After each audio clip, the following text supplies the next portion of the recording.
ஆ, பண்ணிடவா? Yes uncle, start பண்ணலாம் uncle. கிருபை நிறைந்த ஆண்டவரே, நன்றியோடு உங்களை துதிக்கிறோம் அப்பா, சோதரிக்கிறோம். நீர் எங்களுக்கு ஏற்படுத்தி கொடுத்திருக்கிற நல்ல நாளுக்காக நன்றியோடு கூட உங்களை துதிக்கிற ராஜா, சோதரிக்கிறோம் ஆண்டவரே. தூரத்திற்கும் சமீபத்திற்கும் ஆண்டவராக இருக்கிற எங்கள் கர்த்தர் தாமே, இந்த நாளிலே எங்களை நீர் ஐக்கியப்படுத்திருக்கிறீர். கர்த்தாவே, உம்முடைய சமூகத்திலே கூடி வருகிற நேரங்கள் அன்றைக்கு கர்த்தாவே ஆண்டவரே, ஒருவேளை நாங்கள் முகமுகமாக ஒருவர் பார்க்க முடியாவிட்டாலும் ஆவிக்குள்ளாக நீர் எங்களை ஒருமுகப்படுத்துகிறதற்காக அன்றைக்கு நன்றியோடு கூட உங்களை துதிக்கிறோம் அப்பா, சோதரிக்கிறோம். ஆவியிலே இணைந்து நாங்கள் பாடுவதும் உம்முடைய ஆண்டகத்தவே சாட்சியோடு கூடிய செய்தியை கேட்பதும் எங்களுக்கு மிகுந்த ஆசீர்வாதமான ஒரு நேரங்கள் அப்பா. நீர் எங்களுக்கென்று ஏற்படுத்தி கொடுக்கிற எல்லா நிகழ்வுகள் மூலமாகவும் உங்க நாமம் மட்டும் மகிமைப்பட வேண்டும் அப்பா. அன்றே நீங்க பெருக வேண்டும், நாங்கள் சிறுக வேண்டும். ஆனால் எங்களை ஆசீர்வதிப்பது உங்களுக்கு பிரியமாக இருக்கிறபடியினாலே நீங்க எங்களோடு கூட பேசுகிற ஒவ்வொரு வார்த்தைகளுமே எங்களுக்கு ஆசீர்வாதங்களை கொண்டு வருகிறதற்காக நன்றியோடு கூட உண்மை துதிக்கிறோமப்பா, சோதரிக்கிறோம் ஐயா. அன்றைய பிரைஸ் அண்ட் வொர்ஷிப் டைம்ல இவங்க தாவே பரிசுத்த ஆவியானவர் எங்கள் மத்தியிலே ஆசீர்வாதம்படியாக நாங்கள் ஜெபிக்கிறோமப்பா. அன்றைய தவை உடைய வார்த்தையை கத்தாவே ஆண்டரே சுமந்து வந்திருக்கிற அருமையான சகோதரிக்காக நாங்கள் ஜெபிக்கிறோமப்பா. அன்றைய தன்னுடைய வாழ்க்கையிலே தேவன் செய்த மகத்துவமான அற்புதத்தை சாட்சியோடு கூட கத்தாவே செய்தியை பகிர்ந்து கொள்ளும் போது அன்றைக்கு தவை அந்த சாட்சியும் செய்தியும் கத்தாவே அநேகரை கத்தாவே உயிர்ப்பிக்கட்டும் அப்பா. ஆம் தகப்பனை கத்தாவே, இப்படிப்பட்ட சூழ்நிலைக்குள்ளாக கடந்து போய் கொண்டிருக்கிற பல மக்கள் உண்டு தகப்பனை. அவங்களுக்கு எல்லாம் இந்த வார்த்தையை ஆறுதலாக மட்டுமல்ல, அன்றைக்கு தவை ஆசீர்வாதமாகவும் இருக்க முடியாக இந்த நேரத்து முடக்கத்தில் நாங்கள் தாழ்ச்சி ஒப்பு கொடுத்து சுபிக்கிறோம். அநேகரில் கத்தாவே அன்றைய கனெக்ட் ஆகத்தக்கதாக என் தேவன் கிருபை செய்வீராக. எல்லாவற்றும் உங்களுக்கு ஒப்பு கொடுக்கிறோம் அப்பா. ஆசீர்வதியும் துதிகன மகிமையெல்லாம் நாங்கள் உங்களுக்கே ஏறெடுக்கின்றோம். இயேசு ரட்சக நாமத்தில் ஜெபிக்கிறோம் எங்கள் நல்ல பிதாவே, ஆமென்.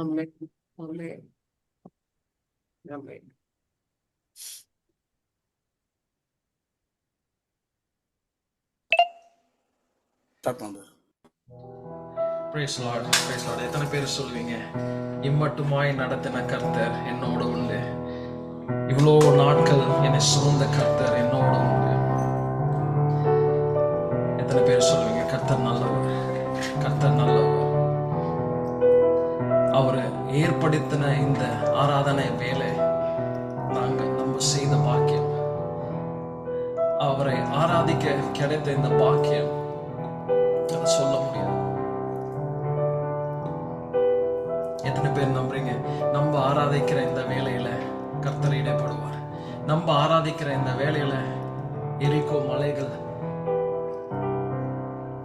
தகர்ந்து விழும்.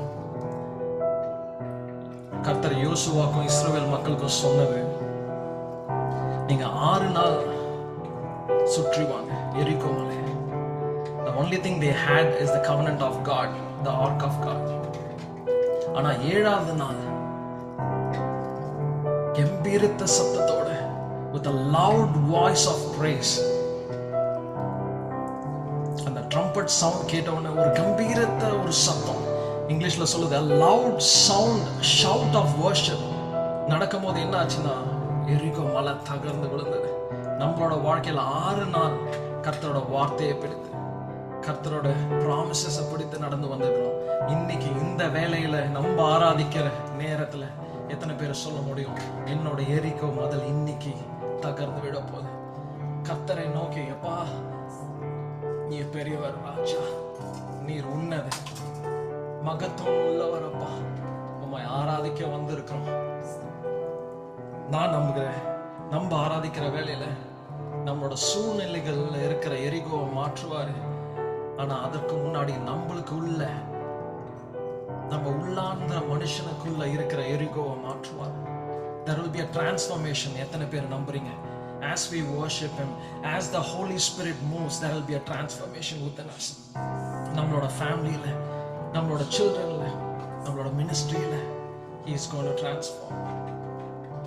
கைகளை உயர்த்தி எத்தனை பேர் ஒரு கம்பீரத்த சத்தத்தோட, ஒரு உற்சாகத்தோட, சங்கீதக்காரன் இப்படியாய் சொல்லுகிறான், உற்சாகத்துடன் நான் உமக்கு பலியிடுவேன், கர்த்தாவே உமது நாமத்தை நான் துதிப்பேன், அது நல்ல நலமானது. உற்சாகத்தோட எத்தனை பேர் சொல்லுவீங்க, அப்பா உம்மை துதிக்க வந்திருக்கிற ராஜா, not for seeking anything else தகப்பனே, I want to worship you, I want to see your face. அப்பா, இன்னும் கிட்டி சேரணும் தகப்பனே. வேற எந்த ஆசையும் இல்லை, உம்மை கிட்டி சேரணும். நீர் உன்னதர் அப்பா, நீர் உன்னதர். எத்தனை பேர் சொல்ல முடியும்? கைகளை உயர்த்தி, நீர் உன்னதர் ராஜா, நீங்க மகத்துவம் உள்ளவர். ஒருவரும் சேரக்கூடாத வாசம் இடத்துல வாசம் செய்கிற நல்ல கர்த்தர் அப்பா. கைகளை உயர்த்தி பாடுவோம். நீர் ஒருவரே உன்னதர், நீர் ஒருவரே பரிசுத்தர், ஒருவரே ஆராதனைக்குரியவர். கைகளை உயர்த்தி பாடுவோம். நீர் ஒருவரே உன்னதர், ஒருவரே பரிசுத்தர், ஒருவரே ஆராதனைக்குரியவர். நீர் ஒருவரே உன்னதர், ஒருவரே பரிசுத்தர், ஒருவரே ஆராதனைக்குரியவர். நீர் ஒருவரே உன்னதர், ஒருவரே பரிசுத்தர், ஒருவரே ஆராதனைக்குரியவர். யாருண்டு உமக்கு நிகராய், உம்மை போல் யாரும் இல்லை. ஆமென். யாருண்டு உமக்கு நிகராய், உம்மை போல் யாரும் இல்லை. நீர் ஒருவரே உன்னதர், ஒருவரே பரிசுத்தர், ஒருவரே ஆராதனைக்குரியவர்.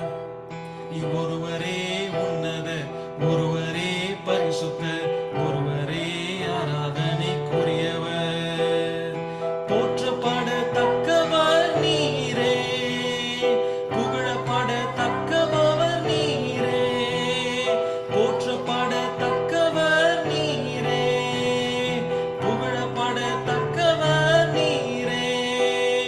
பரிசுத்த நாமம் உள்ளவரே, பரலோக தேவனே. பரிசுத்த நாமம் உள்ளவரே, பரலோக தேவனே. யாருண்டு, யாருண்டு உமக்கு நிகராய், உம்மை போல் யாரும் இல்லை. உற்சாகமாய், யாருண்டு உமக்கு நிகராய், உம்மை போல் யாரும் இல்லை. ஒருவரே உன்னதர், ஒருவரே பரிசுத்தர், ஒருவரே ஆராதனைக்குரியவர். நீர் ஒருவரே உன்னதர், ஒருவரே பரிசுத்தர், ஒருவரே ஆராதனைக்குரியவர். மகிமையால் நிறைந்தவர் நீரே, வல்லமையால் சிறந்தவர் நீரே. மகிமையால் நிறைந்தவர் நீரே, வல்லமையில் சிறந்தவர் நீரே. மாறாத என் இயேசுவே, மன்னாதி மன்னனே. சொல்லுமா, மாறாத என் இயேசுவே, மன்னாதி மன்னனே. யாருண்டு, யாருண்டு உமக்கு நிகராய், உம்மை போல் யாரும் இல்லை. இல்லப்பா, யாருண்டு உமக்கு நிகராய், உம்மை போல் யாரும் இல்லை. நீ ஒருவரே உன்னதர், ஒருவரே பரிசுத்தர், ஒருவரே ஆராதனைக்குரியவர். வேற யாரும் இல்லை டாடி. ஒருவரே, ஒருவரே பரிசுத்தர், ஒருவரே ஆராதனைக்குரியவர்.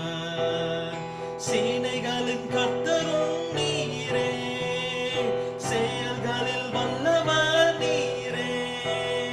சேனைகளின் கர்த்தரும் நீரே, வல்லவர் நீரே. சாத்தானை தோற்கடித்தவரே, சாவை வென்ற தெய்வமே. திரும்ப சொல்வோம்.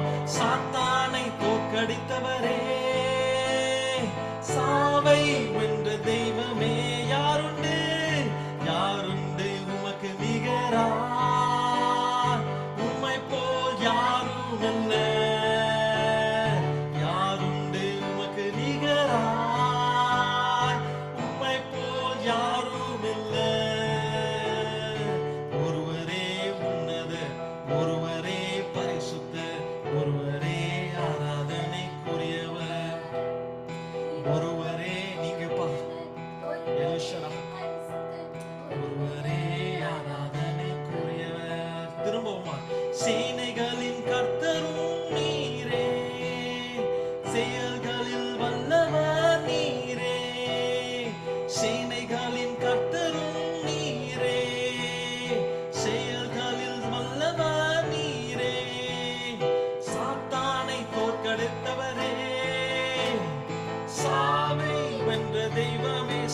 உன் கூறுங்க. சாவை வென்ற தெய்வமே, யாருண்டு உமக்கு நிகரா? உம்மை போல் யாரும் இல்ல, அப்பா போல யாரும் இல்ல. யாருண்டு உமக்கு நிகரா? உம்மை போல் யாரும் இல்ல. நீ ஒருவரே உன்னதர், ஒருவரே பரிசுத்தர், ஒருவரே. வேற யாரையும் ஆராதிக்க பார்த்தது இல்லப்பா.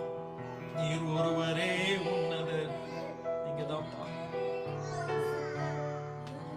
You deserve all the glory தகப்பனே.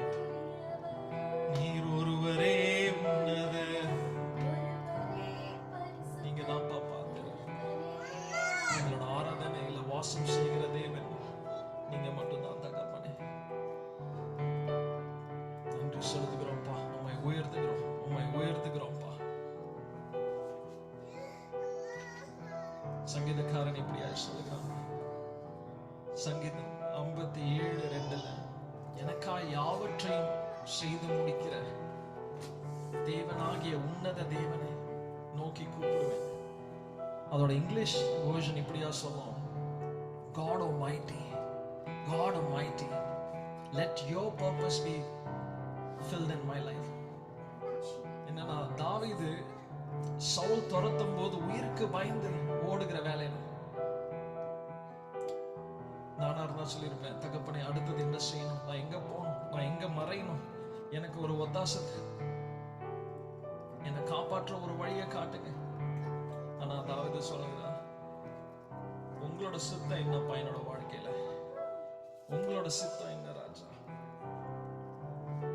நீங்க என்ன செய்ய விரும்புறீங்க என்னோட வாழ்க்கையில, நீங்க அதை செய்யுங்கப்பா. ஆமா, என்னோட சூழ்நிலை வேற மாதிரி இருக்கு, என்னோட சூழ்நிலை ரொம்ப கஷ்டமா இருக்கு. ஆனா எனக்கு அது முக்கியம் இல்ல ராஜா. என்னோட வாழ்க்கையில நீங்க என்ன செய்ய சித்தமா இருக்கிறீங்களோ அது மட்டும் நடக்கட்டும். எத்தனை பேர் கைகளை உயர்த்தி அவரை ஆராதிக்கிற வேலையில சொல்ல முடியும், அப்பா என்னோட வாழ்க்கையில நீங்க என்ன செய்ய சித்தமா இருக்கிறீங்களோ நீங்க அதை செய்யுங்க ராஜா. உண்மை நேசிக்கிறோம்ப்பா. நானும் என்னோட அப்பா குடும்பமும் யோசுவா சொன்னது போல உண்மையே சேவிப்பா. உண்மை நேசிக்கிறோம் ஐயா. எங்க வாழ்க்கையில என்ன செய்ய சித்தமா இருக்கிறீங்களா அந்த டிரான்ஸ்பர்மேஷனை ஆராதனை வேலையில ஆவியான ஒரு இறங்குற வேலையில நடக்கிறதுக்காக நன்றி செலுத்துகிறோம்ப்பா. Thank you for transforming us. Thank you for your purpose, Appa. Thank you for unveiling your purpose in our lives. அப்பா, எங்களோட சொத்து சுகம் அப்பா, படிப்பு வேலை அப்பா, எதுவுமே எல்லாத்தையும் தாண்டி உம்மை நேசிக்கிறோம் ஐயா, உம்மை நேசிக்கிறோம் ஐயா. மோசே சொன்னது போல வனாந்திரத்துல நடந்துட்டு இருக்கிறாங்க. அப்ப சீனா மலை மேல ஏறின உடனே அவர் கேட்டது, உங்க முகத்தை பார்க்கணும்ப்பா, I want to see your glory. அப்பா, வனாந்தரத்துல பாதி தூரம் வந்துட்டோம், அடுத்தது என்ன பண்ணணும்னு கேட்கல. அடுத்த என்ன அதிசயம், நிறைய அதிசயம் பார்த்தாச்சு, வனாந்தரத்துல தான் வந்திருந்தோம், ஆனா கர்த்தரோட கரத்தை நாங்க பார்த்தாச்சு. அப்பா, உங்களோட முகத்தை பார்க்கணும் ஐயா, I want to see your face. அதுக்கு என்ன பரிசுத்தப்படுத்துங்க அப்பா, அதுக்கு தகுதியாக்குங்க தகப்பனே. நீங்க தான்ப்பா என்னோட செல்வம், நீங்க தான்ப்பா என்னோட சொத்து, என்னோட சொந்தம், எல்லாமே நீங்க தான். கைகளை உயர்த்தி சொல்லுவோமா, ஒப்பற்ற என் செல்வமே நீங்க தான்ப்பா. ஓ எந்த இயேசுநாதா, கைகளை உயர்த்தி சொல்லலாம். ஒப்பற்ற என் செல்வமே நீங்க தான்ப்பா. ஓ எந்த எழுதுகிறேன், ஒப்பற்ற என் செல்வமே, ஒப்பற்ற என் செல்வமே, ஓ எந்த இயேசுநாதா, ஒப்பற்ற என் செல்வமே, ஓ எந்த இயேசுநாதா,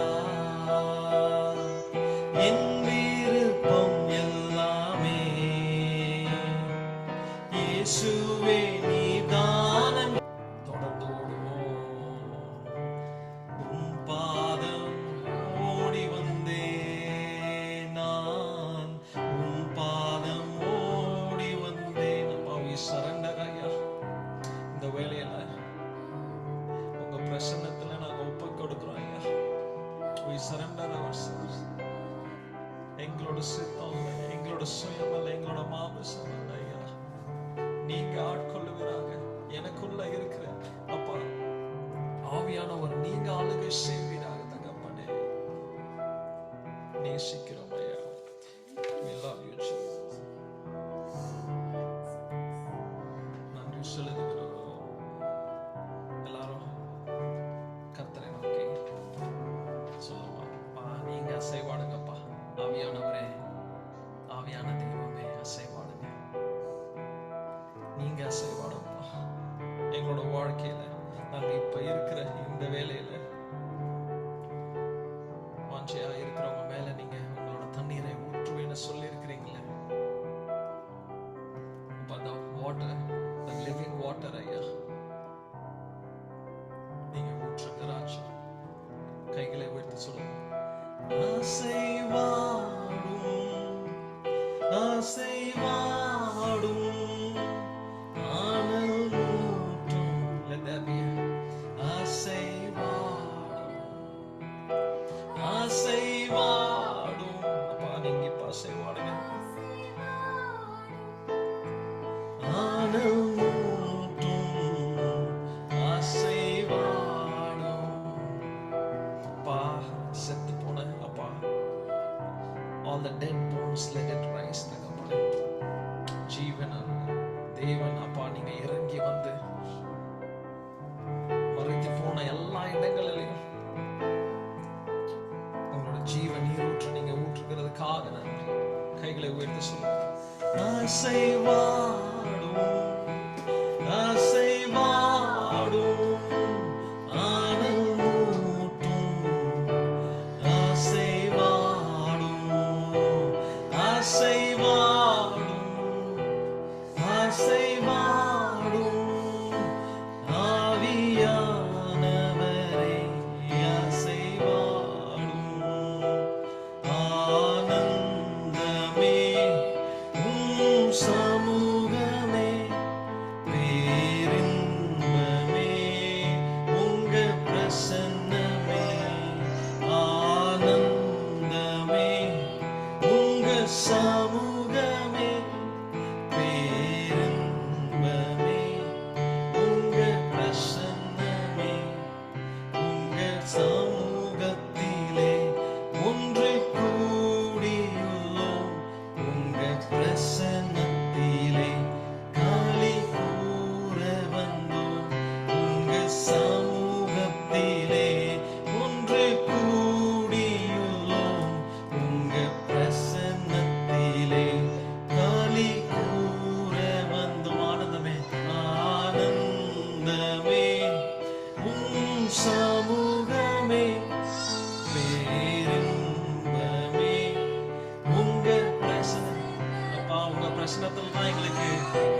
அபிஷேகம் உங்க பிரசன்னத்துல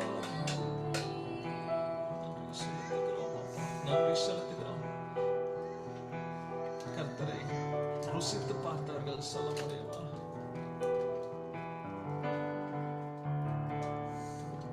அவரை நேசிக்கிற உள்ளத்தோட, அன்பு செய்கிற உள்ளத்தோட, with all our hearts சொல்லலாமா? உம்மை முழு உள்ளத்தோடு ஆராதிப்பேன் சொல்லலாமா? உம்மை முழு பலத்தோடு அன்பு கூறுவேன். ஆராதனை ஆராதனை ஆராதனை ஆராதனை. திரும்ப சொல்லுவோம். உம்மை முழு உள்ளத்தோடு ஆராதிப்பேன். முழு பலத்தோடு அன்பு கூறுவேன். ஆராதனை ஆராதனை ஆராதனை ஆராதனை. திரும்ப சொல்லுவோமா?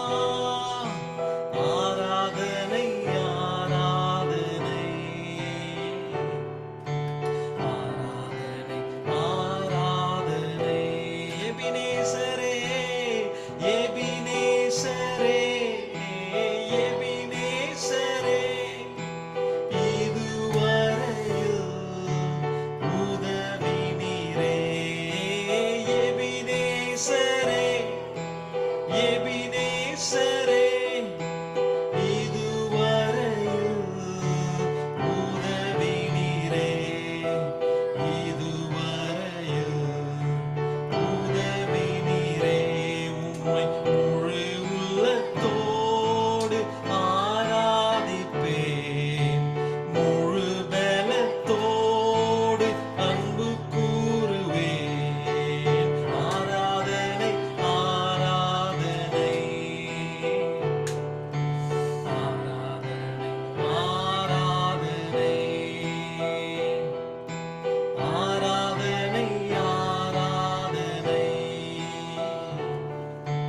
ஆராதனை ஆராதனை. சுகம் தர தெய்வம் யெகோவா ரஃபா, யெகோவா ரஃபா, சுகம் தந்தீரே. கொடான கொடி ஸ்தோத்திரயா. யெகோவா ரஃபா, யெகோவா ரஃபா, சுகம் தந்தீரே. நன்றி ஐயா, சுகம் தந்தீரே. நன்றி ஐயா. உம்மை முழு உள்ளத்தோடு ஆராதிப்பேன். முழு பலத்தோடு அன்பு கூறுவேன். ஆராதனை ஆராதனை ஆராதனை ஆராதனை. துதி உமக்கே. ஆராதனை ஆராதனை ஆராதனை ஆராதனை. ஆராதனை ஆராதனை ஆராதனை ஆராதனை. சொல்லுமா? அன்பு கூறுவேன் இன்னும் அதிகமாய். ஆராதிப்பேன் இன்னும் ஆகமாய். அன்பு கூறுவேன் இன்னும் அதிகமாய். ஆராதிப்பேன் இன்னும் ஆகமாய். தேங்க்யூ அப்பா. நன்றி செலுத்துகிறோம்.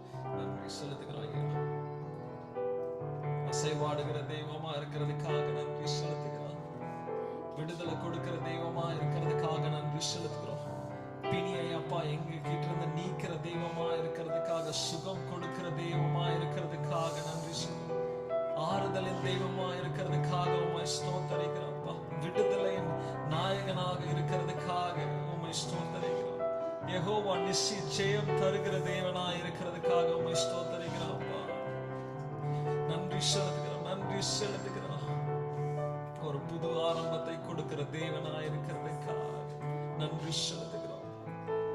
அற்பமான ஆரம்பத்தை அசட்டை பண்ணாத தேவனா செய்கிறதுக்காக நன்றி செலுத்துகிறோம். நொறுங்குண்டவர்களுக்கு அப்பா சமீபமா இருக்கிறதுக்காக நன்றி செலுத்துகிறோம். நிறைய பேர் அப்பா லார்ட் ஜீசஸ் நொறுங்கி போய் இருக்கிறோம் தகப்பனே. அடுத்தது என்ன செய்யறதுன்னு தெரியாம உங்களோட வார்த்தை சொல்லுங்க, ஒரு எல்லா நெருக்கத்தையும் நீக்கி என்னை விடுதலை ஆக்குகிறார். நன்றி சொல்லுங்க. எல்லா நெருக்கத்தையும் நீக்கி என்னை விடுதலை ஆக்குகிறார். நம்மளை சுத்தி சூழலை எவ்வளவு டிஃபிகல்ட்டா இருக்கும் போது தகப்பன் நீங்க அப்பா எங்களை விடுவிக்கிற தேவனா இருக்கிறீங்க. அவரோட வார்த்தை சொல்லுங்க, என் கண் என் சத்துருவுகளுக்கு வீழ்ச்சியை கண்டது. He has removed all the troubles from us.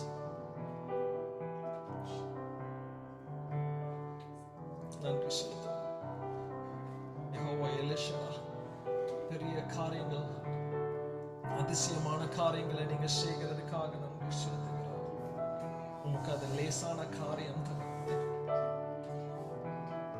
நன்றி செலுத்துகிறோம் தகப்பனே. மீதி உள்ள அப்பா எல்லா நேரத்தையும் சாட்சியின் நேரம் அப்பா உங்களோட வார்த்தை மீதி உள்ள எல்லா காரியத்தையும் தகப்பன் கையில ஒப்பு கொடுக்கிறோம். தகப்பன் நீங்க வழி நடத்துங்க, பொறுப்பெடுத்துக் கொள்ளுங்க. உங்க ஆளுகைக்குள்ள அப்பா ஒப்பு கொடுக்கிறோம். இயேசு கிறிஸ்து மூலம் ஜெபிக்கிறோம் எங்கள் நல்ல பிதாவே. ஆமென். ஆமென் ஆமென் ஆமென். ஹalleluya ஹalleluya ஹalleluya. Thank you so much brother. ஆண்டவர் சொன்னது போல புதிய காரியத்தை, புதிய துவக்கத்தை செய்கிற தேவன். ஹalleluya ஹalleluya. கர்த்தருடைய பரிசுத்த நாமம் மகிமைப்படுவதாக. இந்த எல்லாரையும் தேவனுடைய பரிசுத்த நாமத்தில் வரவேற்கிறேன். அநேக பேர் வந்து உற்சாகத்தோட ஒரு பெரிய ஒரு எதிர்பார்ப்போட வந்து இன்க்ளூடிங் மை செல்ஃப் நம்ம ஜாயின் பண்ணியிருக்கோம். இந்த மீட்டிங்கில் ஆண்டவர் நம்ம வாழ்க்கையில் செய்ய இருக்கிற காரியம் ஒருபோதும் தடைபடாது என்பதை நம்ம எல்லாருமே உணர்ந்திருக்கோம். நான் அடிக்கடி சொல்லுவேன், ஒவ்வொரு நாளும் சொல்லிக்கிட்டு இருப்பேன், அவருக்கு தீமை செய்ய தெரியாதுங்க, நமக்கு நன்மையானதை செய்கிற தேவன். ஹல்லேலூயா. அவர் நல்லவர். அவர் இந்த நாளில் நம்ம மத்தியில் வந்து பார்த்தீங்கன்னா முதல் முறையாக வந்து அமுதா சிஸ்டர் வந்து நம்ம மத்தியில் வந்து இணைந்திருக்காங்க. இவங்களுடைய இணைப்பு கிடைச்சது வந்து கர்த்தருடைய நாம மகிமைப்படணும்னு நினைக்கிறேன் நான். ஏன்னா வந்து பார்த்தீங்கன்னா வந்து அவங்க வந்து life coach, Amudha life coach. நீங்கள் எல்லாம் பார்ப்பீங்க அவங்களோட ஃபோட்டோவில், அமுதா லைஃப் கோச் அப்படின்னு சொல்லிட்டு. லைஃப் இருக்குமா அப்படின்னு சொல்லி யோசிக்கிறவங்க இன்னைக்கு வந்து லைஃபை கொடுத்தது மட்டும் இல்லாமல் ஓகே அவங்க வந்து பார்த்தீங்கன்னா லைஃப் கோச்சாகவும் ஆண்டவர் மாற்றிருக்காரு அப்படின்னும் போது எனக்கு ரொம்ப சந்தோஷமா இருந்துச்சு. எனக்கு அவங்களோட டெஸ்ட் பண்ணி நம்ம அவங்க மூலியமாக கேட்க வருவோம். அதுக்கு முன்னாடி ஒரே ஒரு ரிக்வெஸ்ட், ஓகே, எப்பவுமே கேட்க மாட்டேன் உங்களை, ஏன்னா பல வருஷங்களுக்கு முன்னாடி கேட்டது மறுபடியும் இப்போ ஒரு தடவை கேட்குறேன் நான். கூடிய மட்டும் முடிஞ்சிச்சு அப்படின்னா எல்லாருமே நீங்கள் வீடியோ ஆன் பண்ண முடியுமா? இப்போ நம்ம வீட்டுக்கு ஒருத்தவங்க வந்திருக்காங்க அப்படின்னா முகத்தை மறைச்சிக்கிட்டு ஓகே அப்படியே நம்ம இருப்போமா? நம்ம எப்படி வந்து நம்ம வந்து முகத்தை காமிப்போம்ல, ஓகே. அது ஒரு நான் அடிக்கடி சொல்லியிருக்கேன் நான். ஓகே, யாரெல்லாம் உங்களால் முடியுமோ உங்கள் எல்லாரும் ரிக்வெஸ்ட் பண்ணி கேட்குறேன், நீங்கள் வந்து உங்களோட வீடியோ நீங்கள் வந்து ஆன் பண்ணலாம். இந்த ஒரு மணி நேரம் ஓகே சிஸ்டர் மூலியமா ஆண்டவர் நம்மளோட கூட பேச இருக்க காரியத்தை நம்ம கேட்போம். கர்த்தர் உங்களை ஆசீர்வதிப்பாங்க. சிஸ்டர் தேங்க்யூ ஸோ மச் எங்கள் மத்தியில் இணைந்ததுக்காக. இது உங்கள் நேரங்க சிஸ்டர், நீங்கள் வந்து அட்மிட் பண்ணி நீங்கள் வந்து பேச ஆரம்பிக்கலாம். Thank you so much, brother. Thank you for this opportunity. Praise the Lord, praise the Lord. எல்லாருக்கும் வணக்கம். நான் அமுதா ரூபி. என் வாழ்க்கையில வந்து கடவுள் நிரூபித்த ஒரு விஷயம், ஒரு வசனம் மெய்ப்பித்த ஒரு விஷயம் அப்படின்னு சொன்னாக்கா, தேவனால் கூடாத காரியம் ஒன்றுமில்லை. Nothing is impossible for God. So இன்னைக்கு காலையில உங்க மத்தியில அதே வார்த்தையை நான் பேசுறேன். உங்கள்கிட்ட எந்த விஷயம் முடியலன்னு நீங்க நினைச்சிட்டு இருக்கீங்களோ, nothing is impossible for him. இன்னைக்கு காலையில உங்களுக்கு எனக்கு செய்த அதே வாக்கு தத்தத்தை, எனக்கு நிறைவேற்றின அதே வாக்கு தத்தத்தை உங்க மேல நான் பேசுறேன். என்னோட பேர் அமுதா ரூபி. நான் வந்து ஒரு ரோமன் கேத்தலிக் ஃபேமிலியில பிறந்த பொண்ணு. எனக்கு வந்து சர்ச்சுக்கு போவேன். எப்போதும் அங்க பாடல்கள் பாடுறது இந்த மாதிரியான விஷயங்கள் இருந்தாலும் கூட ஆழமான சத்தியம் வந்து எனக்கு அவ்வளவா தெரியல. ஏன்னா அந்த மாதிரியான ஒரு அமைப்பு இல்லை. சர்ச்சுக்கு போறது வர்றது அந்த மாதிரி இருந்ததுனால ஆழமா வசனங்கள்ல வந்து எவ்வளவு ஆண்டவர் வந்து சத்திய வார்த்தைகளை வச்சிருக்கிறாரு அப்படின்ற அந்த புரிதல் இல்லாத ஒரு பொண்ணாதான் நான் வந்து வளர்ந்தேன். ஆனா ஒண்ணே ஒண்ணு ரொம்ப டீப்பா தெரிஞ்ச ஒரு விஷயம் என்ன அப்படின்னு சொன்னா, அவர்தான் என்னோட தகப்பன். அவர் வந்து என்னை எப்போதும் வந்து நல்லா தான் வச்சிருப்பாரு. அவர் எப்போதும் வந்து எனக்கு ரொம்ப ஸ்பெஷலா தான் வந்து வச்சிருப்பாரு அப்படின்ற அந்த ஒரு கான்ஃபிடென்ட் மட்டும் சின்ன வயசுல இருந்தே எனக்கு ரொம்ப உண்டு. எல்லாரோட வாழ்க்கையிலயும் வந்து பிஃபோர் மேரேஜ், ஆஃப்டர் மேரேஜ் அப்படின்னு சொல்லிட்டு 2 காலகட்டங்கள் பிரிக்கலாம் பெண்களோட லைஃப்ல. ஸோ அதே மாதிரி தான் என்னோட வாழ்க்கையும் வந்து பார்த்தீங்க அப்படின்னு சொன்னாக்க, பிஃபோர் மேரேஜ், ஆஃப்டர் மேரேஜ்ன்னு பிரிக்கலாம். ஆஃப்டர் மேரேஜ் தான் வந்து பார்த்தீங்க அப்படின்னு சொன்னாக்க, 6 மாசத்துக்கு மேல உயிரோட இருக்க மாட்டான்னு சொல்லி டாக்டர் சொல்லி, இன்னைக்கு வந்து கிட்டத்தட்ட 13 வருஷம் ஆகுது. உங்க எல்லார் முன்னாடியும் வந்து ஆண்டவர் வந்து என்னைய சாட்சியா நிறுத்திருக்கிறதுக்காக கடவுளுக்கு வந்து கோடான கோடி நன்றி சொல்றேன் நானு. ஆஹ் நான் வந்து பிஃபோர் மேரேஜ் அப்படின்னு சொல்லி சொன்னது, கஷ்டங்கள்னா வந்து என்னன்னே தெரியாத ஒரு குழந்தையா அந்த மாதிரிலாம் வளரலைங்க. வாழ்க்கையில சேலஞ்சஸ் இருக்கும். என்னோட வாழ்க்கை பார்த்தீங்கன்னா, சேலஞ்சஸ் தான் வாழ்க்கையே அப்படின்ற மாதிரியான ஒரு கேட்டகரியில பிறந்த பொண்ணு நானு. பிறந்து ஒரு 5 வயசு இருக்கும் பொழுதே வந்து பார்த்தீங்க அப்படின்னு சொன்னாக்க, அம்மா எனக்கு தவறிடுறாங்க. நானும் என்னோட தங்கையும் மட்டும் இருக்கிறோம். என்னோட தகப்பனார் வந்து 2வது திருமணம் பண்ணிக்க உடனே ஒத்துக்கல. ஸோ கிட்டத்தட்ட ஒரு 6, 7 வருஷம் கழிச்சு அதுக்கப்புறம் தான் வந்து பாட்டி ரொம்ப உடம்பு சரியில்லாம போனதுக்கப்புறம் 2வது மேரேஜ்க்கு ஒத்துக்கிறாரு. அதுவும் வந்து அ அ எனக்கு 2வதா கல்யாணம் பண்ணிட்டு வந்த அம்மாகிட்ட அவரு கேட்ட ஒரே ஒரு விஷயம் என்னன்னா, "அ என் பிள்ளைங்கள நீ நல்லா பார்த்துக்கோ. நான் உன்னைய கடைசி வரையிலும் நான் உயிரோட இருக்கிற வரையிலும் உன்னைய வந்து சந்தோஷமா வச்சிருப்பேன்" அப்படின்னு சொல்லி ஒரு வாக்கு குடுத்து கல்யாணம் பண்ணாரு. அதே மாதிரி எல்லா குடும்பங்கள்லயும் வர்ற சிறு சிறு பிரச்சனைகள் மாதிரி எங்களுக்குள்ளயும் வந்து அண்டர்ஸ்டாண்டிங் ப்ராப்ளம் வந்து நெறைய இருந்தது அந்த காலகட்டங்கள்ல.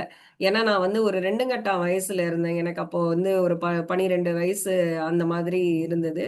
ஸோ எனக்கு புரிதல் வரத்துக்கு ஒரு அம்மா, அப்பா உறவு அந்த புரிதல் வரத்துக்கே வந்து கொஞ்சம் டைம் எடுத்தது.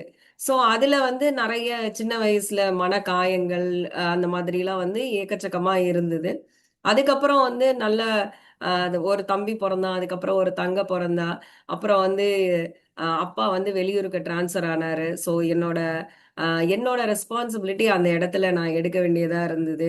ஸோ அந்த ஃபேமிலிய வந்து ஒட்டுமொத்தமா வந்து ஒரு ஒரு ஒரு ஒரு கூட்டுக்குள்ளார கரெக்ட்டா கொண்டு வரணும் அப்படின்னு சொல்லிட்டு, நான் வந்து அந்த ரெஸ்பான்சிபிலிட்டிய எடுத்துட்டு, ஆ ரொம்ப வந்து ஒரு அழகான, அற்புதமான ஒரு நல்ல ஒரு சந்தோஷமான ஃபேமிலியா மாறுனோம். எல்லாரும் வந்து ரொம்ப ஹேப்பியா இருப்போம். அ எது இருக்குதோ இல்லையோ, சந்தோஷத்துக்கு மட்டும் பஞ்சமே இருக்காது. ஒருத்தர ஒருத்தர் கலாய்ச்சிக்கிறது, ஜாலியா இது பண்ணிக்கிறது. அது அது அதுல வந்து என் தம்பி வந்து என் கூட சேர்ந்துக்குவான். எப்போதும் எங்க அம்மாவ வம்பு வளர்க்கறதுல அவனும் நானும் பயங்கர கெட்டிக்காரங்க. எங்க அம்மாவான்னு இல்ல, யார் மாட்டுனாலும் அவங்க எங்க கிட்ட செத்தாங்க. அந்த மாதிரி வம்பு வளர்க்குவோம். அவ்ளோ ரொம்ப ஜாலியான பீப்பிள். நான் வந்து சின்ன வயசுலேருந்தே ரொம்ப ஸ்போர்ட்ஸ்ல இருந்ததுனால, எனக்கு வந்து ரொம்ப வந்து அந்த ஹெல்த்தியா இருக்கணும் அப்படின்றதுல அந்த ஒரு இதுவும் ரொம்ப ஸ்ட்ராங்கா இருந்தது. ஸோ நான் எனக்கு வந்து கடவுள்கிட்ட 2 பிரேயர் தான். ஏன்னா, நெறைய பேரு எங்க ஃபேமிலில வந்து 60 வயசுக்கு மேல சுகர் ப்ராப்ளம்னால நெறைய பேர் இறந்துருவாங்க. அது சின்ன வயசுல பார்த்ததுனால எனக்கு ஆண்டவர்கிட்ட 2 பிரேயர் தான்.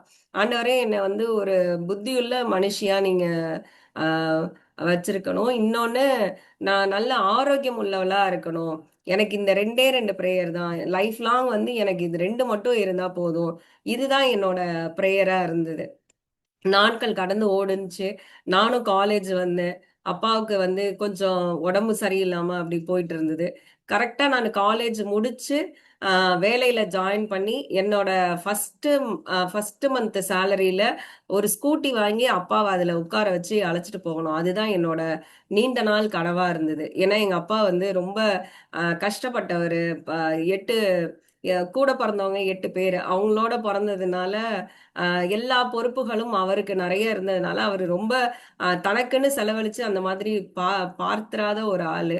ஸோ எனக்கு இருந்த ஒரு கனவு என்னன்னா எங்க அப்பாவை வந்து ஸ்கூட்டில வச்சு எடுத்துட்டு போகணும், கூட்டிட்டு போகணும் அப்படின்ற ஒரு ஆசை இருந்தது. அதே மாதிரியே வேலைக்கு போனேன். ஃபர்ஸ்ட் மந்த் சேலரியிலேயே ஒரு ஸ்கூட்டி வாங்கினேன். ஸ்கூட்டி வாங்கிட்டு வெளியில வரேன், எங்க அம்மா வந்து ஃபோன் பண்றாங்க. இது மாதிரி அப்பாவுக்கு நெஞ்சு வலிக்குதுன்னு சொல்றாங்க, இமீடியட்டா நீனு வா அப்படின்னு சொல்றாங்க. எனக்கு என்ன பண்றதுனே தெரியல. பதஷ்டத்தோடயே வீட்டுக்கு வரேன். வந்து பார்த்தாக்கா அப்பாவுக்கு வந்து மேசிவ் அட்டாக். அவரை நான் ஆசைப்பட்ட மாதிரி அந்த ஸ்கூட்டில ஏத்தவே முடியல. ஆம்புலன்ஸ்ல தான் ஏத்துனேன். ஃபர்ஸ்ட் டைம் வந்து லைஃப்ல வந்து ஆம்புலன்ஸ் பார்த்தது அந்த நொடி தான். ஏன்னா சினிமால நம்ம பாக்குறோம், அதெல்லாம் வந்து வேற மாதிரி இருக்கும். பட் லைஃப்ல வந்து அப்பா கூட ஆம்புலன்ஸ்ல போனது அதுதான் ஃபர்ஸ்ட் டைம். ஸோ அந்த நேரத்துல ஆம், அப்பா அப்பா வந்து கண்டிப்பா வந்துருவாங்கன்ற ஒரு நம்பிக்கையில அவர் கூட போறேன். அப்போ எனக்கு 22 வயசு தான். காலேஜ் முடிச்சு ஃப்ரெஷரா வந்து வேலையில ஜாயின் பண்ணியிருக்கிறேன். ஆனா அது அப்பா கிட்ட சொல்லக்கூட முடியல. என்னைய பார்க்கும்போது அவர் கண்ணுலேருந்து தண்ணி மட்டும் வழிஞ்சுது. மறுநாள் வந்து பிரெயின் ஹேமரேஜ் ஆயிடுச்சு. இது எல்லாமே வந்து கிறிஸ்மஸ் அன்னைக்கு நடக்குது. கிறிஸ்மஸ் அன்னைக்கு நடக்குது. அந்த கிறிஸ்மஸ் நாங்க கொண்டாடவே முடியல. அப்ப கூட ஆனா அப்பா வந்து என்ன சொல்றாங்க, போய் பக்கத்து வீட்டுக்கெல்லாம் நீங்க ஸ்வீட்லாம் குடுக்கணும்ல, அதெல்லாம் குடுங்க. வாங்கி வச்சது எதையும் வீட்ல வைக்காதீங்க அப்படின்னு சொல்றாங்க. இது எதுக்காக சொல்றேன்னா, அவ்வளோ வந்து மக்களை நேசிக்கிற ஒரு மனுஷர் அவரு. கடவுள் மேல உண்மையான ஒரு அன்பு கொண்ட ஒரு மனுஷர் அவரு. ஸோ அவர் வந்து எங்க வாழ்க்கையில நிறைய வேல்யூஸ் வந்து கத்து கொடுத்துருக்கிறாரு. ஸோ அதுக்காக நான் இதை சொல்றேன். கரெக்டா வந்து 31ஆம் தேதி மறுநாள் நியூ இயர் 31ஆம் தேதி அப்பா வந்து இறந்துடுறாங்க. லைஃப்ல வந்து பெரிய ஷாக்கு. பெரிய ஷாக். 5 வயசுல அம்மா போனது கூட எனக்கு பெருசா தெரியல. ஏன்னா அந்த குறை தெரியாம எங்க அப்பா வந்து அம்மாவும் அப்பாவுமா இருந்து என்னைய வளர்த்தாங்க. ஆனா அந்த ஷாக் வந்து என்னால அதுல இருந்து மீண்டு வரவே முடியல. ஆனா வந்து ஆஹ் ஆனா என் அம்மா, தம்பி, தங்கை எல்லாரும் வந்துட்டு நீ உடஞ்சிடக்கூடாது, நீ மூத்த பிள்ளை, நீ தைரியமா இருந்தாதான் அந்த ஃபேமிலியை வழி நடத்த முடியும்னு சொல்லிட்டு அப்படியே என் மனசை வந்து மறுபடியும் வந்து கொஞ்சம் தைரியப்படுத்திட்டு அப்பாவுக்கு உண்டான வேலைகள் அவரு கவர்மெண்ட்ல இருந்ததுனால அவருக்கு கிடைக்க வேண்டிய எல்லா வேலைகளையும் எல்லாமே செஞ்சு எனக்கு வந்து அந்த ஜாப் வந்து வந்தது. அந்த ஜாபை வந்து நான் எடுத்துட்டேன் அப்படின்னு சொன்னாக்க என்னோட ஆஃப்டர் மேரேஜ் என்னோட ஹஸ்பண்ட் எப்படி இருப்பாங்களோ, என் தம்பி தங்கச்சி ரொம்ப சின்ன பசங்களா இருந்தாங்க. எனக்கும் அவங்களுக்கும் 12 14 வயசு வித்தியாசம். ஸோ அவங்கள நாளைக்கு நம்ம கைவிடுற மாதிரியான சூழ்நிலைகள் வந்துடக்கூடாதுன்னு சொல்லிட்டு எனக்கு கிடைச்ச ஜாபை சேஞ்ச் பண்ணி அது அப்படியே அம்மாவுக்கு வெறும் 10 வருஷம் தான் இருந்தது. அவங்களுக்கு அட்லீஸ்ட் ஒரு டைப்பிஸ்ட் ஜாபாவது கிடைக்கட்டும்னு சொல்லிட்டு அவங்களுக்கு அந்த வேலையை நான் மாத்தி கொடுத்தேன். ஸோ நான் வந்து அப்போ ஐசிஐசிஐல மேனேஜரா ஒர்க் பண்ணிட்டு இருந்தேன். என்னோட கடுமையான அந்த முயற்சினால என்னோட வேலைகள்ல வந்து அடுத்தடுத்து வந்து ஆண்டவர் வந்து எனக்கு நல்ல ஒரு உயர்வை கொடுத்தாரு. ஸோ திருமண காரியமும் வந்துச்சு. அப்போ நான் என்ன யோசிச்சேன்னா சரி தங்கச்சிக்கு முதல்ல வந்து திருமணம் செஞ்சிருவோம் அப்படின்னு சொல்லிட்டு தங்கச்சிக்கு திருமண ஏற்பாடுகள் பண்ணும்போது தூரத்து ரிலேட்டிவ் ஒரு பையன் வந்து அவளை விரும்பினதும் இவ விரும்பினதும் எங்களுக்கு தெரியவே இல்லை. திடீர்னு ஒரு நாள் வந்து இது மாதிரி நான் அவனை திருமணம் பண்ணிக்கணும்னு நினைக்கிறேன் அப்படின்னு சொல்லும்போது அதை எங்களால் அக்செப்ட் பண்ணவே முடியல. ஏன்னா அந்த பையன் வந்து அவ்வளோ ஒரு நல்ல கேரக்டர் கிடையாது. அதனால நாங்கள் அதை விருப்பப்படலை. அப்புறம் நீ அப்படியே எங்க பேச்சை நீ கேட்காம இருக்கிறதுனா நீ அவங்க கூடயே போயிடுன்னு சொல்லிட்டு மனசை கல்லாக்கிட்டு நாங்க அந்த மாதிரி சொன்னோம். அப்படியாவது அவ போகாம இருப்பான்னு சொல்லிட்டு அவளும் வந்து இல்ல நான் போறேன் அப்படின்னு சொல்லிட்டு போயிட்டா. போய் ஒரு 10 நாளையில என் தலை மேல இடி வந்து விழுந்த மாதிரி இருந்தது. எங்க சித்தப்பா ஃபோன் பண்றாரு, இது மாதிரி அனிதா இறந்து போயிட்டாமா அப்படின்னு சொல்லிட்டு எப்படி இருக்கும் யோசித்து பாருங்க. 22 வருஷம் நகமும் சதையுமா வளர்ந்த ஒரு தங்க திடீர்னு ஒரு 10 நாளையில என்னை விட்டு பிரிஞ்சு இறந்தும் போயிட்டா அப்படின்னு சொல்றத என்னால ஜீரணிக்கவே முடியல, ஏத்துக்க முடியல. கிட்டத்தட்ட பைத்தியம் பிடிக்கிற ஒரு சூழ்நிலை. இந்த மாதிரி சூழ்நிலை யாருக்குமே வந்துடக்கூடாதுன்னு அன்னைக்கு அவ்வளோ கதறி இருக்கேன் நானு. அந்த சூழ்நிலையில எனக்கு என்ன செய்யறதுனே தெரியல. ஒடிஞ்சு சுக்குநூறா ஆகிட்டேன். மறுபடியும் வந்து என் தம்பி தங்கச்சி வந்து என்னை தேத்துனாங்க. அக்கா நீங்க தைரியமா இருக்கணும். எங்க அம்மாவும் வந்துட்டு நாங்க இருக்கோம், நாங்க உன்னை விட்டுற மாட்டோம், நீ தைரியமாயிரு அப்படின்னு சொன்னாங்க. உலகத்துல இருந்த இரத்த உறவுகள்னு சொன்ன அம்மா, அப்பா, தங்க எல்லாருமே வந்து போயிட்டாங்க. என்னோட மனநிலை எப்படி இருந்திருக்கும் நீங்க நல்லா யோசிச்சு பாருங்க. அந்த காலகட்டத்துல எனக்கு அப்ப திருமணமும் ஆகல. ஆஹ் 2 சின்ன தம்பி தங்க, ஒரு தாயாரு. அவங்கள நான் பாத்துக்கணுமா, அவங்க என்னையும் பாத்துக்கணுமா, ஒரு ஒரு மாதிரியான ஒரு போராட்டமான ஒரு சூழ்நிலை. இவ்வளோ இமோஷனல் ட்ராமா எதுக்கு எனக்கு, ஏன் இந்த வலி எனக்கு அப்படின்னு சொல்லிட்டு எனக்கு 1000 கேள்விகள் இருந்தாலும் நான் வந்து ஆண்டவரை பார்த்து ஒரு நாள் கூட, ஏன் ஆண்டவரே நீங்க எனக்கு இதை அனுமதிச்சீங்க, ஏன் இப்படி செஞ்சீங்க, என்னை பார்த்தா உங்களுக்கு பாவமா இல்லையா அப்படின்லாம் வந்து நான் அவரை கேட்டதே கிடையாது. அப்படி கேட்கணும்னு கூட எனக்கு தோணுனதும் கிடையாது. எனக்கு என் மனசுல எனக்கு இருந்தது எல்லாமே வந்து ஆண்டவர் வந்து எனக்கு நல்லதுதான் செய்வாரு, எனக்கு நல்லது மட்டும்தான் நடக்கும் அப்படின்ற ஒரு மைண்ட் செட் தான் வந்து எனக்கு எப்போதுமே வந்து சின்ன வயசுல இருந்து வந்து இருந்திருக்கு. அதனால இந்த இழப்புகளுக்காக நான் வந்து ஆண்டவரை வந்து பழி சொல்லவும் எனக்கு தோணல. அவரை அவரை நோக்கி கேள்வி கேட்கவும் எனக்கு தோணல. ஏன்னா நான் அவரை நோக்கி கேள்வி கேட்டா மறுபடியும் வேற யார்கிட்ட நான் போவேன்? எனக்கு இருக்கிறது அவர் ஒருத்தர் தானே. இப்போ அப்பாவும் இல்ல, அம்மாவும் இல்ல. எங்க அம்மா வந்து அடுத்து உனக்கு கண்டிப்பா ஒரு திருமணம் பண்ணணும், நீ வந்து இல்லைன்னா இப்படியே வந்து நீ அந்த கவலையிலேயே நீ ஆயிடுவ அப்படின்னு சொல்லிட்டு எனக்கு திருமணத்துக்கு வேற பார்க்க ஆரம்பிக்கிறாங்க. இல்லம்மா எனக்கு டைம் வேணும், எனக்கு ஒரு 1 இயராவது டைம் வேணும்னு சொல்லிட்டு என் ஃபோக்கஸ் ஃபுல்லா வந்து அப்படியே வேலையில தான் வந்து என்னோட ஃபோக்கஸை பூரா வந்து செலுத்தி வேலையில நான் நல்லா அச்சீவ்மெண்ட் பண்றேன். ஒரு சொந்த வீடு வாங்குறேன். இந்த எதிர்பாராத நிறைய அவார்ட்ஸ் அந்த மாதிரிலாம் வாங்குறேன். இப்போ ஆண்களே வந்து ரொம்ப பொறாமைப்படுற அளவுக்கு, ஏன்னா மார்க்கெட்டிங் ஃபீல்டில் வந்து 20 வருஷத்துக்கு முன்னாடி அந்த அளவுக்கு யாரும் ஒர்க் பண்ணியிருப்பாங்களா அப்படின்னு சொல்லி கேட்டாக்க, இன்னைக்கு போய் கேட்டாலும் என்னோட பெயரை சொல்ற அளவுக்கு நான் அங்கே வந்து வேலை பார்த்துருக்குறேன்னு வச்சுக்கோங்களேன். ஸோ அந்த மாதிரி வந்து என்னோட மைண்டை ஃபுல்லாக சேஞ்ச் பண்ணி நான் வேலை பார்த்தேன். அப்போ அந்த நேரத்தில் வந்து ஒரு நாள் வந்து சர்ச்சில் போய் உட்காந்து நான் வந்து ஆண்டவர்கிட்ட ப்ரேயர் பண்ணும்போது, அப்பா, சின்ன வயசுல என் மனசுல விதைக்கப்பட்ட ஒரு விஷயம், அம்மா அப்பா இல்லாத பிள்ளைங்களுக்கு வந்து கடவுள் வந்து ரொம்ப பாசமா இருப்பாரு, ரொம்ப நேசிப்பாரு அப்படின்னு சொல்லிட்டு என் மனசுல விதைச்சிருக்கிறாங்க. ஸோ நான் அதை பிலீவ் பண்றேன் டாடி.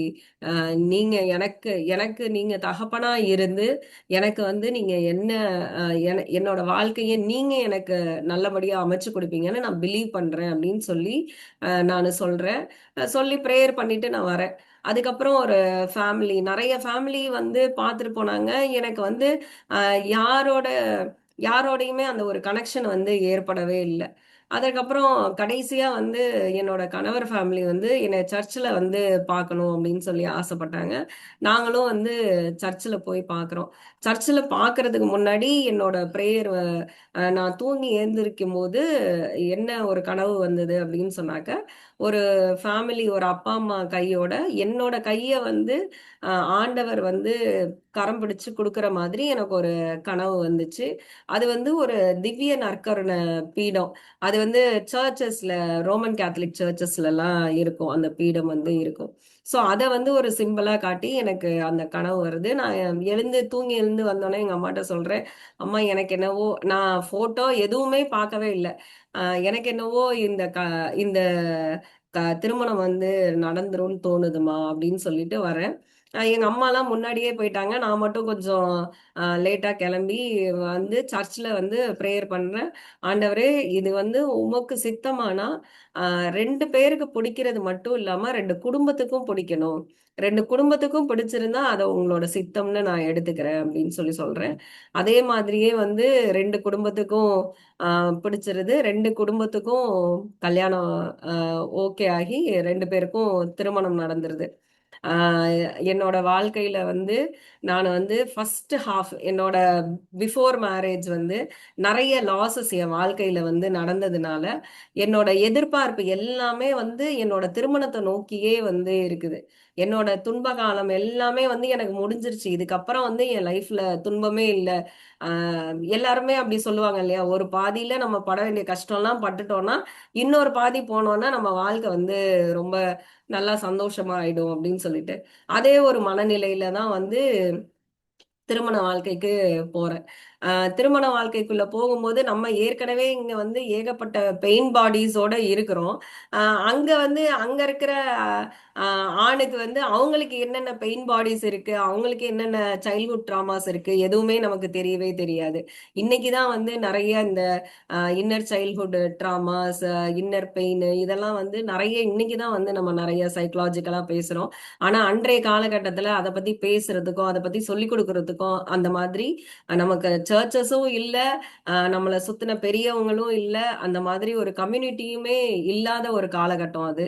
சோ நாங்க 2 பேரும் கல்யாணம் ஆனதுக்கு அப்புறம் வந்து பாத்தீங்க அப்படின்னு சொன்னாக்க டாம் அண்ட் ஜெரி எப்படி இருக்குமோ அப்படிதான் வந்து லிட்ரலி நாங்க 2 பேருமே வந்து ஒரு 5 வருஷ காலம் வந்து டாம் அண்ட் ஜெரி மாதிரியே தான் இருப்போம். எப்ப பார்த்தாலும் சண்டை அடிச்சுக்கிட்டே இருப்போம். ஆனா வந்து சேர்ந்தே இருப்போம் அந்த மாதிரி. எங்க வீட்டுக்கு யாரு வந்தாலும் சீ இதுங்களுக்கு வேலையே இல்லை அப்படின்ற மாதிரி நினைப்பாங்க. பகல்ல அவங்க பார்க்கும் போதெல்லாம் ஃபுல்லா சண்டை அடிச்சிட்டு இருப்போம். திரும்ப மறுநாள் காலையில பார்க்கும்போது நல்லா பேசிட்டு இருப்போம். அந்த மாதிரி தான் 2 பேரோட இதுவும் இருந்தது. சர்ச்சுக்கு போவோம். ஆனா சர்ச்சுக்கு போனாலும் வந்து அங்க வந்து ஒரு சமாதானமே இருக்காது. அப்போ எனக்கு வந்து நிறைய கேள்விகள் வர ஆரம்பிச்சது. நம்ம எதுக்காக சர்ச்சுக்கு போறோம்? ஆண்டவர் உண்மையிலே எங்க இருக்கிறாரு? ஆண்டவர் உண்மையிலே இருக்கிறாருன்னா எதுக்கு வந்து நம்ம போய் இந்த சிலைகள் எல்லாம் நம்ம வழிபடணும்? இந்த மாதிரிலாம் ஏகப்பட்ட கேள்விகள் வந்தது. அப்போ எனக்கு ஒரு சகோதரி, ஒரு பிலீவர் சகோதரி வந்து எனக்கு அறிமுகமானாங்க. அவங்க நிறைய வந்து என்கிட்ட வந்து ஆண்டவரை பத்தி நிறைய பேசுவாங்க. ஸோ இப்போ திருமணமாகி ஒரு 5 வருஷம் ஆச்சு. சரி, ஓகே, நம்ம ஒரு பிசினஸ் மாதிரி நம்ம பண்ணலாம் அப்படின்னு சொல்லிட்டு நான் அட்வான்ஸ் காஸ்மெட்டாலஜி படிச்சுட்டு சலூன் வந்து ஸ்டார்ட் பண்ணலாம்னு சொல்லிட்டு பெங்களூர்ல வந்து எல்லாமே வந்து நாங்க பிளான் பண்ணிட்டே இருக்கிறோம். பிளான் பண்ணி சலூன்லாம் ஸ்டார்ட் பண்றதுக்கு ரெடி பண்ணிட்டு இருக்கிற டைம்ல வந்து பாத்தீங்க அப்படின்னு சொன்னாக்கா பயங்கரமா வந்து கையெல்லாம் வலிக்குது, வண்டி ஓட்ட முடியல, பயங்கர பெயினா இருக்கு. சரி, ஓகே, நம்ம தான் வந்து வருஷம் வருஷம் செக்அப் பண்ணிக்கோம்ல, இப்போ செக்அப் எடுத்து ஒரு வருஷம் தானே ஆகுது, சரி எதுக்கும் ரெகுலர் செக்கப்பே போய் பண்ணிடலாம்னு சொல்லிட்டு போகும்போது பயங்கர ஷாக்கிங்கான ஒரு நியூஸ் என்ன அப்படின்னு சொன்னாக்க என்னோட பிரஸ்ட்லயும் ஆம்பிட்லயும் வந்து பாத்தீங்கன்னா கிரிக்கெட் பால் சைஸுக்கு 2 பெரிய கட்டி இருக்கு அப்படின்னு சொல்றாங்க. ஸோ இம்மீடியட்டா வந்து நம்ம சென்னையில வந்து ஆக்சுவலி வந்து அது கட்டி மாதிரி இருக்குன்னு சொல்லிட்டு அவங்களுக்கு வந்து பால் கட்டியா கூட இருக்கலாம் அப்படிதான் வந்து ஃபர்ஸ்ட் டாக்டர் வந்து சொல்றாங்க. நான் அந்த நேரத்துல எங்க ஊர்ல வந்து ஒரு ஃபங்க்ஷனு. ஸோ நான் ஊருக்கு போயிட்டு வந்து பாத்துக்கலாம்னு சொல்லிட்டு அங்க போகும்போது அங்க வந்து என்னோட கசின், அவன் டாக்டரா இருக்கான். அவன் வந்து பார்த்துட்டு சொல்றான், இல்ல இது வந்து சாதாரண கட்டி மாதிரி தெரியல, இங்கேயே நீங்க இருக்கிற ஒரு ஆன்காலஜிஸ்ட போய் ஃபர்ஸ்ட் செக் பண்ணுங்க அப்படின்னு சொல்லி பார்க்கும்போது லோக்கலா ஒரு ஆன்காலஜிஸ்ட போய் செக் பண்றோம். அவர் வந்து ஆமாமா, இது வந்து கண்டிப்பா வந்து சாதாரண கட்டி மாதிரி தெரியல, உனக்கு வந்து எல்லா டெஸ்ட்டும் தேவை, எல்லா பயாப்சி, அது ட்ரூ கட் பயாப்சி, அது இதுன்னு நிறைய ப்ரொசீஜர் இருக்கு. ஆனா தயவு செஞ்சு நீங்க வந்து ஜென்ரல் பிசிஷியன்ட்ட யாருக்கிட்டையும் போயிடாதீங்க, ஜென்ரல் சர்ஜன்ட்ட போயிடாதீங்க. போயிடாதீங்க. கரெக்டான ஒரு ஆன்காலஜி டாக்டர் கிட்ட, மெடிக்கல் ஆன்காலஜி டாக்டர் கிட்ட போங்க அப்படின்னு சொல்லி சொல்றாரு. எங்களுக்கு பயங்கர பயமாயிடுச்சு. சரி, ஓகே, நம்ம அப்போ எங்களுக்கு தெரிஞ்சதெல்லாம் வந்து சென்னை அடையார் கேன்சர் இன்ஸ்டியூட் மட்டும்தான். சரி, ஃபர்ஸ்ட் அடையாருக்கே போய் நம்ம செக் பண்ணிடலாம் அப்படின்னு சொல்லிட்டு அடையாருக்கு செக் பண்ணலாம்னு சொல்லிட்டு போகும்போது, அங்க போய் அந்த ஃபர்ஸ்ட் டே அங்க வந்து காலை வைக்கிறேன். பார்த்தாக்கா எல்லாரும் அங்க அந்த கதவை திறந்தோன்னே பார்த்தா எல்லாம் மொட்டை மொட்டை தலையா வந்து ரொம்ப ஒல்லியா, பார்க்கவே வந்து ரொம்ப பரிதாபமா இருக்கிறாங்க. அதை பார்த்தோன்னே எனக்கு பயங்கரமா வந்து அழுக வர ஆரம்பிச்சிருச்சு. என்னடா இது, கல்யாணம் ஆகி 5 வருஷம் தான் ஆகுது, நம்ம வாழ்க்கை இதோட அவ்வளவுதானா, இந்த மாதிரி நம்மளும் ஆயிடுவோமா அப்படின்னு சொல்லிட்டு ஆண்டவர்கிட்ட ப்ரேயர் பண்றேன். ஆண்டவரே, எனக்கு எப்போதும் இப்படி ஒரு நிலைமை வந்துடவே கூடாது, என்னை எப்படியாவது இதுல இருந்து காப்பாத்துங்க அப்படின்னு சொல்லிட்டு நான் உள்ளார போறேன். அவங்க கையில வந்து கேன்சர் பேஷண்ட் அப்படின்னு சொல்லிட்டு ஒரு டேக் போடுறாங்க. அதை பார்த்தோன்னே மனசு அப்படியே ஒடிஞ்சிட்டேன். ஆண்டவரே, உங்கள்ட்ட கேட்டது நான் 2 தானே, எனக்கு சொத்து கொடுங்க, சுகம் கொடுங்க, என்னென்னவோ எல்லாரும் கேட்குறாங்க. நான் அந்த மாதிரிலாம் கேட்டதே இல்லையே. எனக்கு ஆரோக்கியத்தை கொடுங்க, எனக்கு என்னை வந்து ஒரு நல்ல புத்தியுள்ள மனுஷியா வைங்க, இந்த 2 தானே நான் கேட்டேன். எனக்கு முதலுக்கே நீங்க மோசம் பண்ற மாதிரி இப்படி ஆயிடுச்சு ஆண்டவரே அப்படின்னு சொல்லிட்டு கதறேன் நான். என்னால கதறதான் முடியுது. அதுக்கு மேல அவர்கிட்ட வந்து கோவப்படவே என்னால முடியல. ஏன்னா எனக்கு அவரை விட்டா வேற யாரும் இல்ல அப்படின்ற அந்த ஒரு மனநிலை தான் எனக்கு. அவர் மட்டும்தான் தாயும் தகப்பனுமா இருக்கிறாரு. அவரையும் நான் சண்டை போட்டு கோச்சுக்கிட்டேன்னா நான் எங்க போவேன் அப்படின்ற அந்த ஒரு மனநிலை. சோ பயங்கரமா நான் வந்து கதறி கதறி அலறேன். அதுக்கப்புறம் எல்லா டெஸ்ட்டும் முடிஞ்சு அட்வான்ஸ் லெவல் வந்து கேன்சர் அப்படின்னு சொல்லி சொல்லிட்டாங்க. ஸோ இதுல வந்து பெட் சிடின்னு ஒன்று எடுக்கணும். அந்த பெட் சிட்டியை வந்து எடுக்காம விட்டுறாங்க. அந்த பெட் சிட்டி எடுக்காமலேயே வந்து 3rd ஸ்டேஜ் அட்வான்ஸ் லெவல்னு சொல்றாங்க. ஆக்சுவலி நான் அங்க போயிருக்கும் போதே எனக்கு 4th ஸ்டேஜ் ஆயிருக்கு. அதை வந்து அவங்க மிஸ் பண்ணிடுறாங்க. ஸோ இம்மீடியட்டா கீமோதெரப்பி ஸ்டார்ட் பண்ணணும்னு சொல்லிட்டு இம்மீடியட்டா கீமோதெரப்பி ஸ்டார்ட் பண்றாங்க. அந்த கீமோதெரப்பி எப்படி இருக்கும் அப்படின்றத கூட ஒரு ஒரு கவுன்சிலிங்கா வந்து நமக்கு சொல்லணும். அந்த மாதிரி சொல்றதுக்கு கூட அங்க யாரும் ஆட்கள் கிடையாது. லிட்ரலி அது வந்து ஒரு கவர்மெண்ட் ஹாஸ்பிட்டல் மாதிரி இருக்கு. கவர்மெண்ட் ஹாஸ்பிட்டலை விட ரொம்ப மோசமா இருக்கு. ஒரு ப்ராப்பரான ரெஸ்ட் ரூம் இல்ல, ஒண்ணு இல்ல, அந்த மாதிரி பயங்கரமா இருக்கு. 2வது நிறைய ஜூனியர் டாக்டர்ஸ் இருப்பாங்க. போய் கியூல நின்னு நின்னு பார்க்கணும். அதெல்லாம் எனக்கு ஒரு மாதிரி ரொம்ப புதுசா இருக்கவும் என்னால வந்து அதை அக்செப்ட் பண்ணிக்கவே முடியல. என் மைண்டால வந்து என்னால அதை கோ த்ரூ பண்ணவே முடியல. பயங்கர ஷையா இருக்கிற ஒரு பர்சன் நானு. அந்த மாதிரி போய் டாக்டர்ஸ் எல்லார்கிட்டயும் வந்து எக்ஸாமின் பண்ணணும் அப்படின்னு சொல்லும்போது கதறி கதறி அழ ஆரம்பிக்கிறேன். அப்போ என் ஹஸ்பண்ட் சொல்றாங்க, நீ வந்து அந்த டாக்டர்ஸ் எல்லாரையும் வந்து காடா நினைச்சுக்கோ நீனு. நீ அவங்கள மனுஷங்களா நினைச்சாதான் வந்து உனக்கு வந்து ரொம்ப கஷ்டமா இருக்கும். இது யாருக்கு வந்தாலும் நம்ம வந்து டாக்டர் கிட்ட போய் தானே வந்து நம்ம சரி பண்ணிக்கணும். ஸோ டாக்டரை நம்ம இன்னொரு காடா தானே நினைக்கிறோம் அப்படின்னு சொல்லி என்னைய வந்து சமாதானப்படுத்துறாரு. சமாதானப்படுத்துறாரு. ஆனா வந்து மரண பயத்தை வந்து அங்க அந்த சூழ்நிலை வந்து நமக்கு பயங்கரமா வந்து கிரியேட் பண்ணுது. ப பயங்கரமான ஒரு மரண பயத்தை கிரியேட் பண்ணுது.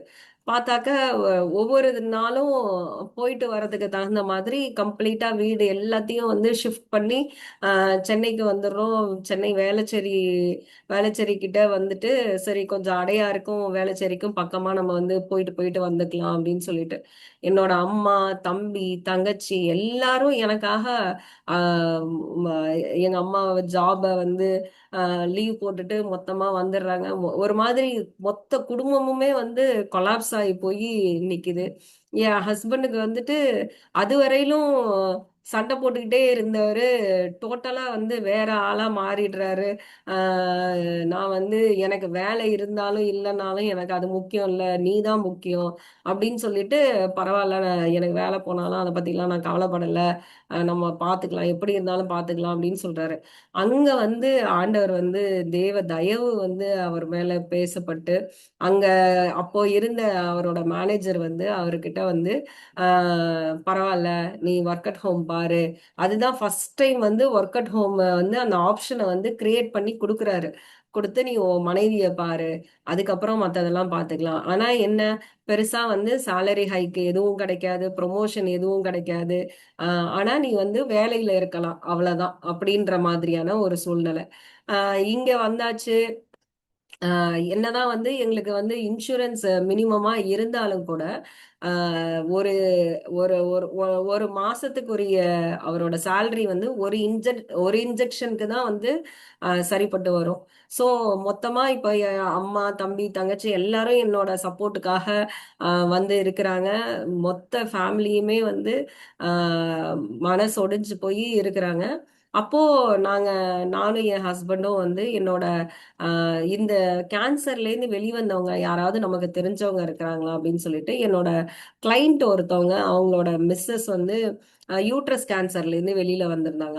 அவங்க கிட்ட போய் பேசும்போது அவங்க வந்து இதெல்லாம் ஒண்ணும் இல்லம்மா, இப்போ நிறைய ட்ரீட்மெண்ட்லாம் வந்துருச்சு, நீ நல்லா ஆயிரலாம், அதெல்லாம் பத்தி ஒன்றும் ஒரி பண்ணாத, எல்லாத்துக்கும் மேல ஆண்டவர் இருக்காரு, உனக்கு தைரியமா இரு அப்படின்னு சொல்லிட்டு அவங்க ஒரு தைரியம் சொன்னோன்னே எனக்கு வந்து ரொம்ப நம்பிக்கை ஆயிடுச்சு.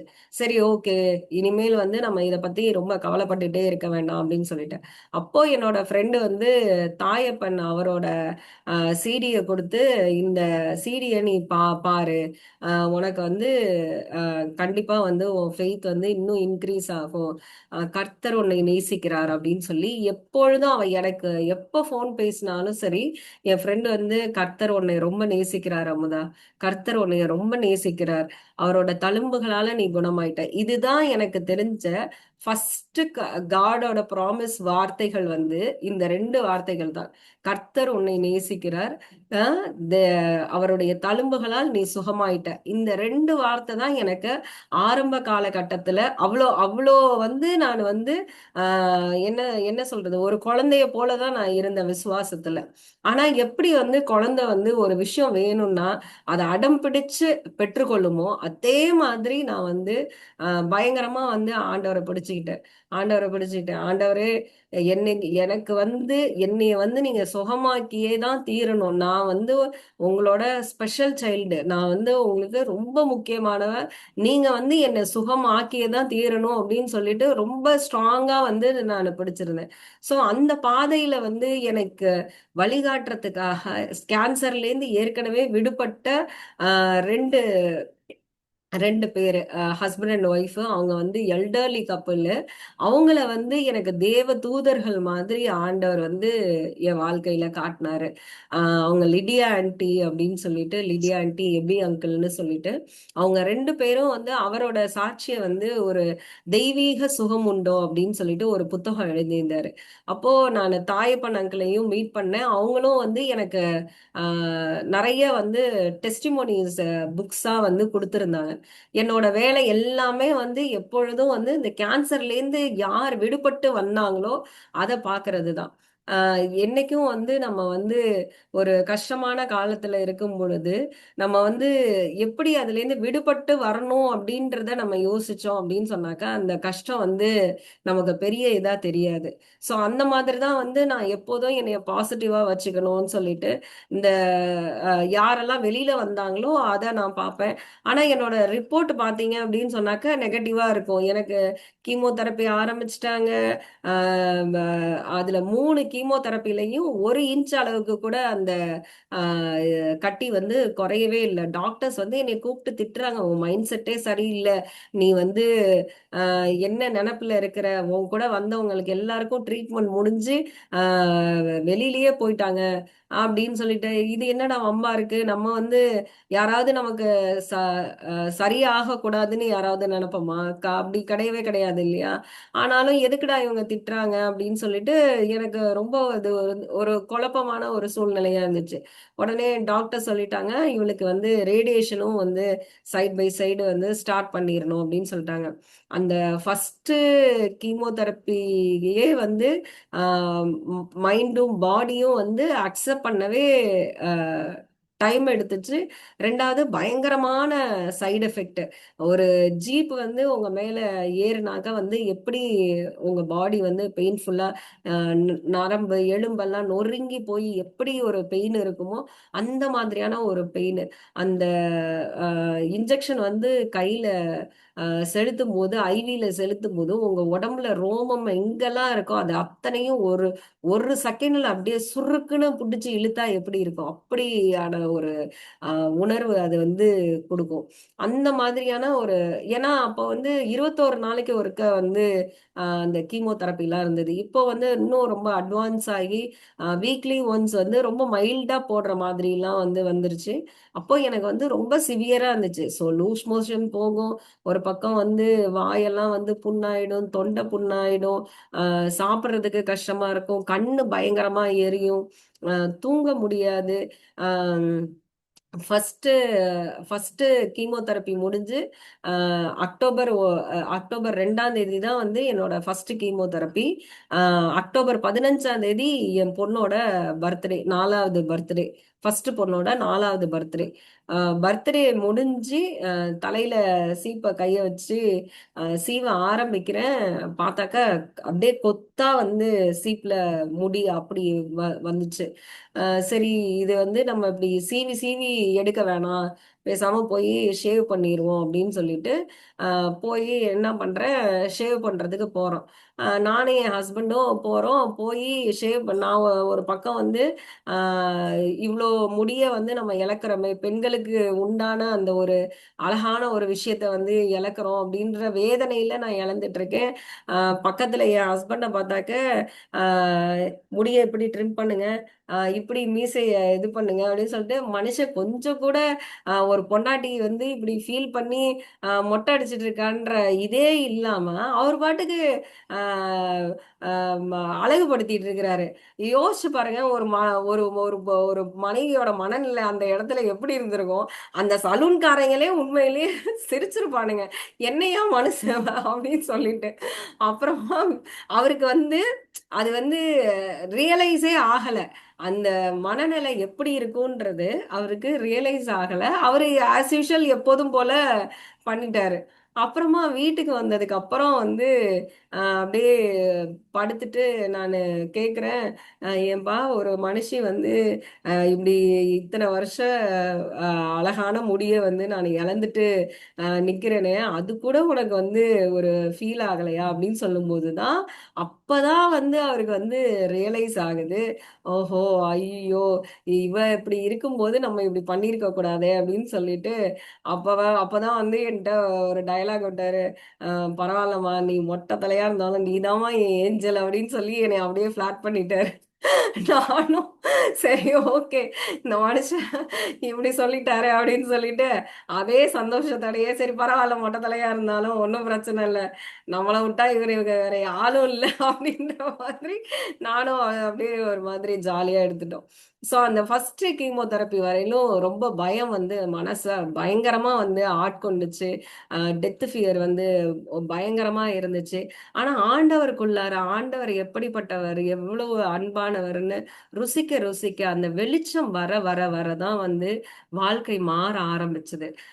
வசனங்கள் அதிகமா வந்து உள்ளுக்குள்ளார போக போக போக போக வா அந்த வசனம் உள்ளார போக போக வெளிச்சம், ஒவ்வொரு வசனத்துக்கும் ஒரு வெளிச்சம் இருக்கு பாத்தீங்களா, அந்த வெளிச்சம் வந்து என் வாழ்க்கையில வந்து தெரிய ஆரம்பிச்சது.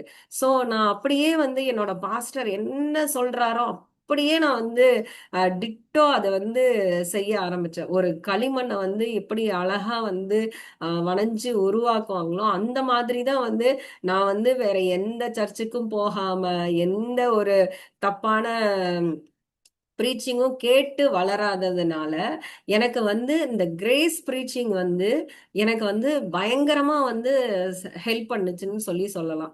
ஏன்னா நீ வந்து அந்த பாவம் பண்ணியிருக்க, இந்த பாவம் பண்ணியிருக்க, அப்படி ஆயிடுவ இப்படி ஆயிடுவ அப்படின்னு சொன்னாக்கா எப்பவும் வந்து நான் மண்ணுக்குள்ள போயிருப்பேன். ஏன்னா ஃபர்ஸ்ட் கேள்வியே எனக்கு வந்தது, ஒய் நீ அப்படின்ற அந்த ஒரு கொஸ்டின் தான் வந்து வந்துச்சு. அந்த ஒய் நீன்றதுல வந்து பாத்தீங்க அப்படின்னு சொன்னா, நான் என்னென்ன தப்பு பண்ணேன், நான் என்னென்ன பாவம் பண்ணேன், இதனாலதான் வந்து என்னைய வந்து ஆண்டவர் வந்து இந்த இந்த இதை வந்து ஏன்னா நிறைய பேர் வந்து இதை ஆண்டவர் அனுமதிச்சாரு, ஆண்டவர் அனுமதிச்சாரு அப்படின்னு சொல்லும்போது ஆண்டவர் போய் இதை நமக்கு அனுமதிக்க போறாரு அப்படின்ற மாதிரியான ஒரு கேள்வியும் வந்து வந்துச்சு. அப்போ அப்போ வந்து நான் என் பாஸ்டர் கிட்ட கேட்கும்போது அவர் வந்து, ஏன்னா எனக்கு வந்து அந்த அளவுக்கு ஒரு இது இல்லை இல்லைங்களா. ஸோ அப்ப கேட்கும்போது அவர் சொன்னாரு, பொல்லா பொல்லாதவர்களாகிய நீங்களே உங்கள் பிள்ளைகளுக்கு அப்பத்தை கேட்டால் கல்லை கொடுப்பீர்களா, மீனை கேட்டா பாம்பை கொடுப்பீங்களா அப்படின்ற இடத்துல நம்ம மோசமானவங்க, நம்மளே நம்ம பிள்ளைங்களுக்கு அப்படி செய்ய மாட்டோம். நம்மளை படைச்ச பரமபிதா உனக்கு ஒரு வியாதியை கொடுத்து அதுல இருந்து தான் உனக்கு ஒரு பாடத்தை கத்து கொடுக்கணுமா அப்படின்னு சொல்லி அங்க ஒரு லைட் எரிய வச்சாருங்க. அந்த லைட்டு தான் வந்து பாத்தீங்க அப்படின்னு சொன்னாக்க என்னோட மொத்த லைஃபையுமே வந்து டிரான்ஸ்ஃபர்மேஷன் பண்ணது. எனக்கு இது ஆண்டவர்னால வரவே இல்லை. ஆண்டவர் எனக்கு இதை கொடுக்கல. சோ ஆண்டவர் இதுல இருந்து வெளியில வர்றதுக்கு நான் ஆண்டவரை பிடிச்சா மட்டும்தான் வந்து வெளியில வர முடியும். அப்போ நான் என்னென்ன வசனங்கள் என் வாழ்க்கையில பேசுறாங்களோ, என்னென்ன வசனங்கள் சொல்றாங்களோ, அது அத்தனையும் வந்து தியானிக்க ஆரம்பிக்கிறேன். கிட்டத்தட்ட ஒரு 100 ஹீலிங் மெசேஜஸ் எடுத்து அந்த 100 ஹீலிங் மெசேஜஸையும் காலையில மதியானம் நைட்டுன்னு அது அஃபர்மேஷன்ஸா வந்து நான் சொல்றேன். என் வாயிலிருந்து வந்த வார்த்தைகள் எதுவுமே வந்து நான் நல்லா இருக்கேன் அப்படிதான் வரும். டோட்டலா என்னைய வந்து ஒரு 2 வருஷம் என் சொந்தக்காரங்கள்ட்ட இருந்து ஹைட் பண்ணிட்டேன். கேட்டா எனக்கு உடம்பு சரியில்லை அவ்வளவுதான், அதனால என்னால இந்த நிகழ்ச்சிக்கு வர முடியல, அந்த நிகழ்ச்சிக்கு வர முடியல, அப்படி இப்படின்னு சொல்லி நான் எப்படியோ வந்து அதை வந்து எஸ்கேப் பண்ணிட்டேன். யாருக்கும் தெரியல. ஏன்னா அவங்க எல்லாருமே வந்து ரொம்ப வீக்கான பர்சன்ஸ். அவங்க யாருக்கும் வந்து தைரியம் சொல்ற மாதிரியான ஆட்கள் கிடையாது. அதனால நான் அவங்கள்ட்ட இருந்து அவாய்ட் பண்ணிட்டேன். என்னை சுத்தி வந்து ஒரு ஸ்பிரிச்சுவல் கம்யூனிட்டியை வச்சுக்கிட்டு எனக்கும் பயங்கர அழுக வரும், வலி வரும், வேதனை இருக்கும். அதை வந்து சொல்றதுக்கு நான் சொல்லணும்னு நினைப்பேன். கரெக்டா யாராவது வந்து எனக்கு ஃபோன் பண்ணுவாங்க. ஃபோன் பண்ணி என்னம்மா எப்படி இருக்கிற அப்படின்னு சொல்லும்போது அவங்கள்ட்ட நான் சொல்லும்போது அதுக்கு அவங்க ஒரு சரியான எனக்கு ஒரு விளக்கத்தை கொடுத்து, நீ இப்படி பண்ணு இப்படி பண்ணு அப்படின்னு சொல்லுவாங்க. நான் அதை சொல்லுவேன். அதே மாதிரியே எனக்கு அந்த பெயின் வந்து சரியாகும். அப்படிதான் வந்து என்னோட பெயின் மேனேஜ்மெண்ட் எல்லாமே வந்து பாத்தீங்க அப்படின்னு சொன்னா என்னோட அஃபர்மேஷன்ஸ் மூலமா நான் வந்து இன்னைக்கு எப்படி உங்க முன்னாடி வந்து இந்த மாதிரி வந்து முடியோட உட்கார்ந்து பேசுறனோ, இதே மாதிரிதான் வந்து ஒவ்வொரு நாள் கண்ணாடி முன்னாடி நான் வந்து மொட்டை தலையா இருக்கும் போதும் புருவம் இல்லாம இருக்கும் போதும் நான் வந்து என்னைய வந்து இமேஜின் பண்ணிக்குவேன். நான் வந்து ஆண்டவரே நான் நல்லா இருப்பேன். எனக்கு வந்து டோடி ஆஸ்டின், ஜோயல் ஆஸ்டின் அவங்க அம்மா வந்து ரொம்ப பிடிக்கும். அவங்க வந்து எனக்கு நான் 13 வருஷத்துக்கு முன்னாடி அவங்க கதையை படிக்கும்போது அவங்க வந்து கிட்டத்தட்ட 40 வயசுல வந்து கேன்சர் வந்து அதுலேருந்து கம்ப்ளீட்டா வந்து சுகமாயி இருந்தாங்க. இப்போ ரீசெண்டா ஒரு 2 இயர்ஸ் முன்னாடி தான் வந்து அவங்க இறந்து போனாங்கன்னு நினைக்கிறேன். 88 வயசுலயோ என்னமோ. அந்த அளவுக்கு வந்து அவங்க வந்து இருந்திருக்காங்க அப்படின்னு சொல்லும்போது நான் வந்து ஆண்டவர்கிட்ட கேட்கிறேன், ஆண்டவரே என்னைய வந்து இந்தியாவுக்கு நீங்க ஒரு டோடி ஆஸ்டினா நீங்க மாத்துறீங்க. நான் அநேக மக்களுக்கு ஒரு சாட்சியா இருப்பேன். என்னால வந்து அநேக மக்கள் வந்து தொடப்படணும், அநேக மக்கள் வந்து நல்லா இருக்கணும். இந்த கேன்சர்ன்ற வார்த்தையே வந்து இருக்கக்கூடாது ஆண்டவரே, அந்த மாதிரி நீங்க என்னைய மாத்துங்க அப்படின்னு சொல்லிட்டு ஆண்டவர்கிட்ட கேட்கிறேன். அப்போ ஆண்டவரும் வந்து ஆஹ் அ- அதுக்கு இம்மீடியட்டாலாம் வந்து அவரு பதில் கொடுக்குறவரெல்லாம் இல்லைங்க. ரெண்டாவது இம்மீடியட்டா அதை வந்து அவரோட பதில வந்து தெரிஞ்சுக்கிற அளவுக்கு நான் இன்னும் வளரல. அப்பதான் கொஞ்சம் கொஞ்சமா வந்து வளர்ந்துட்டு இருக்கிறேன். நிறைய வசனங்கள் படிக்க ஆரம்பிக்கிறேன். ஃபுல்லா பைபிள்லயே வந்து தியானமா இருக்கிறேன். எனக்கு எவ்வளவு முடியலன்னாலும் யார் ஃபோன் பண்ணாலும் சரி, போனை எடுத்து ஹலோ எப்படி இருக்க அப்படின்னு கேட்டா நல்லா இருக்கேன், சூப்பரா இருக்கேன் அப்படிதான் என் வாயிலேருந்து வரும். என் ஹஸ்பண்ட் கூட திட்டுவாரு, ஐயோ உனக்கு கொஞ்சம் கூட வெக்கமாவே இல்லையாடி, எல்லார்கிட்டயும் படுத்துக்கிட்டு அம்மா ஐயோ ஐயோ வலிக்குதே வலிக்குதேன்னு இப்பதான் கொஞ்ச நேரத்துக்கு முன்னாடி புலம்பிக்கிட்டு இருந்தேன். திடீர்னு போன் எடுத்தோன்னா ஐயோ நான் நல்லா இருக்கேன் சூப்பரா இருக்கேன் அப்படி சொல்றீங்க அப்படின்னு. பா நீ பாரு, நான் நல்லா இருக்கேன் நல்லா இருக்கேன்னு சொல்லியே நான் நல்லா ஆயிடுவேன்ப்பா. நான் உடம்பு சரியில்லாம இருக்கிறது ஏன் மத்தவங்களுக்கு வந்து எனக்கு தெரியணும் அப்படின்னு சொல்லி சொல்லுவேன். அதே மாதிரியே நல்லா இருக்கேன் நல்லா இருக்கேனே சொல்லி வாயின் வார்த்தை வந்து ரொம்ப ரொம்ப ரொம்ப முக்கியங்க. நீங்க என்ன வார்த்தை நீங்க உங்க உடம்ப குறித்து நீங்க பேசுறீங்களோ, நம்ம வந்து கடவுள் நமக்கு கொடுத்த ஒரு அழகான உடலை, அழகான ஆலயத்தை வந்து நம்ம தான் வந்து அசுத்தம் பண்ணிடுறோம். நம்ம வந்து அதை கிளீன் பண்றதே கிடையாது. நம்ம வீட்டை வந்து நம்ம சூப்பரா நீட்டா கிளீன் பண்ணி வச்சுக்கிறோம். டெய்லியும் கூட்டுறோம். ஆனா குப்பையை மட்டும் எடுத்து போடாம வச்சுட்டே இருந்தோம்னா என்ன ஆகும்? அதுதான் நம்ம மனசு. சரிங்களா? நம்ம மனசுல வந்து 1000 வலிகள், 1000 பெயின், 1000 வேதனைகளை வச்சுட்டு இந்த எல்லா பிசிக்கல் பிரச்சனைக்கும் காரணம் வந்து இமோஷனலி வந்து நம்ம வந்து சரியான விஷயங்களை வந்து ஹேண்டில் பண்ணாம அதை நமக்குள்ளாரையே போட்டு வச்சிட்டு இருக்கிறது தான் பெரிய பிரச்சனை. சோ எனக்கு வந்து அப்பதான் புரியுது என்னோட பிசிக்கல் உங்களோட பிரச்சனைக்கு நீங்க தான் காரணம் அப்படின்னு சொல்லி என் பாஸ்டர் என் மூஞ்சில அடிச்ச மாதிரி, ஏன் ஏன் கேன்சருக்கு நான் எப்படி காரணமாவேன்னு சொல்லிட்டு என்னால ஃபர்ஸ்ட் அதை அக்செப்ட் பண்ணவே முடியல. நான் இன்னும் கொஞ்சம் சைக்காலஜி ஸ்டூடெண்ட் அப்படின்றதுனால இன்னும் கொஞ்சம் அதை பத்தி டீப்பா இது பண்ணும்போது தான் தெரியுது எல்லா பிரச்சனைக்கும் மூல காரணமே வந்து நம்மளோட இமோஷனல் பிரச்சனை தான். அப்போ எனக்கு பயங்கர செல்ஃப் பிட்டி இருந்தது. நான் வந்து ஆண்டவர்கிட்ட போய் ஏன் அவரை திட்டி இருந்தா கூட சரியா இருந்திருப்பேன் போல இருக்கு. நான் அவரை திட்ட கூட இல்லை. அதனால என்ன சுய பச்சாதாபம், ரொம்ப மோசமான ஒரு விஷயம். எனக்கு எனக்கு மட்டும் ஏன் இப்படி நடந்துச்சு, அந்த சுய பச்சாதாபத்திலேருந்து ஃபர்ஸ்ட் வெளியில வந்தேன். அந்த ஹார்ஃபன் மைண்ட் செட்ல இருந்து ஃபர்ஸ்ட் வெளியில வந்தேன். இந்த மாதிரி ஒவ்வொரு விஷயத்துலயும் எனக்கு என்னென்ன நெகட்டிவ் பாயிண்ட்ஸ் இருக்கு, எங்கெல்லாம் என் பெயின் பாயிண்ட்ஸ் இருக்கு, எல்லாத்தையும் நான் கண்டுபிடிச்சு அதுலேருந்து ஒண்ணு ஒண்ணா அந்த இன்னர் டிரான்ஸ்ஃபர்மேஷன் இருக்கு பாத்தீங்களா? அந்த இன்னர் டிரான்ஸ்ஃபர்மேஷன் நடக்கிறது தாங்க ஆண்டவர் விரும்புறாரு. உங்க பாடியில உங்களுக்கு வந்து என்ன பிரச்சனை, அது ஃபினான்ஸ்ல இருக்கலாம், ஹெல்த்ல இருக்கலாம், ரிலேஷன்ஷிப்ல இருக்கலாம், எதுல வேணா, கெரியர்ல எதுல வேணா இருக்கட்டும், உங்களோட இன்னர் டிரான்ஸ்ஃபர்மேஷன் தான் ஆண்டவருக்கு முக்கியம். உங்களோட வெளியில இருக்கிற டிரான்ஸ்ஃபர்மேஷன் முக்கியமே கிடையாது.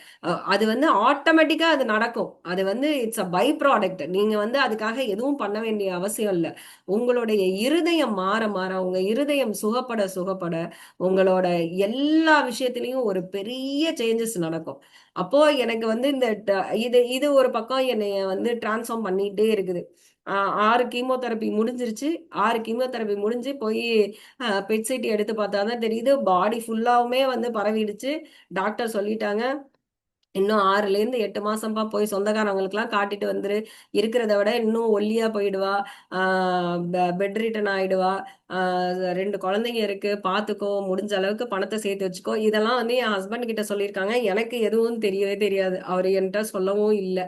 அதுக்கப்புறம் ஆனா நம்ம ஒரு அளவுக்கு சென்ஸ் பண்ணுவோம் இல்லைங்களா? நம்ம பாடி நமக்கும் அந்த இதை பார்த்தாலே தெரியும், ரிப்போர்ட்டை பார்த்தாலே தெரியும். பாடி ஃபுல்லா அங்க அங்க அங்க அப்படியே ஆரஞ்சு கலர்ல அப்படியே மினுக்கும். கேன்சர் செல்லு இல்லாத இடமே கிடையாது. ஆனா ஒரே ஒரு நல்ல விஷயம் என்னன்னா, அது மேஜரான எந்த பார்ட்டையுமே டச் பண்ணல.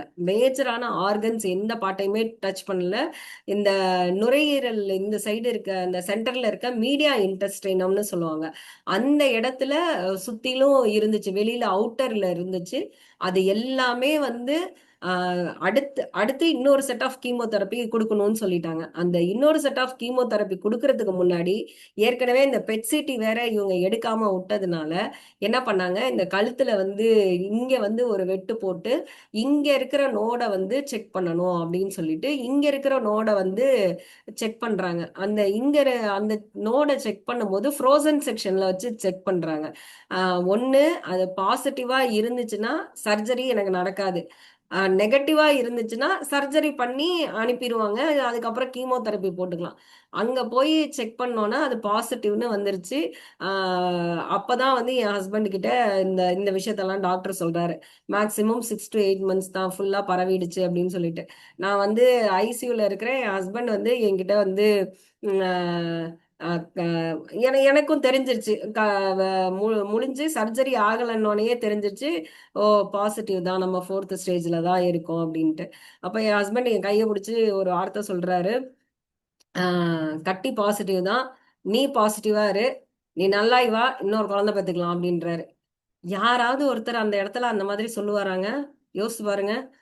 அந்த மனுஷன் ஏன் அப்படி சொன்னாருன்னு இப்ப நான் அவர்கிட்ட கேட்டா கூட அவருக்கு தெரியல. பட் அந்த நேரத்துல ஆவியானவர் ஏன் அப்படி அவரை சொல்ல சொன்னாருன்னு தெரியல. ஆனா அதை நினைச்சு நாங்க பல நாள் வந்து சிரிச்சிருக்கிறோம். ஆனா அது வந்து ஆண்டவர் கொடுத்த வாக்கு அப்படின்றது அதுக்கப்புறம் தான் எங்களுக்கு தெரிய ஆரம்பிச்சது. ஸோ இந்த ஆஹ், அடுத்த அடுத்த கீமோ செட்டு ஆறு ஆறு கீமோதெரப்பி, ஏற்கனவே ஒரு ஆறு, அடுத்து ஒரு ஆறு ஸ்டார்ட் ஆகி ஒரு 12 கீமோதெரப்பி முடிஞ்சிட்டு, அதுக்கப்புறம் இடையில இடையில வந்து அந்த ஒரு 1 மந்த் 2 மந்த் அப்படி பிரேக் இருக்கும்போது பாத்தீங்கன்னா நல்லா அழகா முடி வளரும், சுருட்டையா அழகா வளரும். திரும்ப மறுபடியும் போய் கீமோ ஸ்டார்ட் ஆனோன்னா அதை ஷேவ் பண்ணணும். அதுதான் வந்து இருக்கிறதுலயே ரொம்ப கொடுமையா இருக்கும். ஐயோ வளர்ந்த முடிய மறுபடியும் மொட்டடிக்க வைக்கிறாங்களே அப்படின்ற மாதிரி.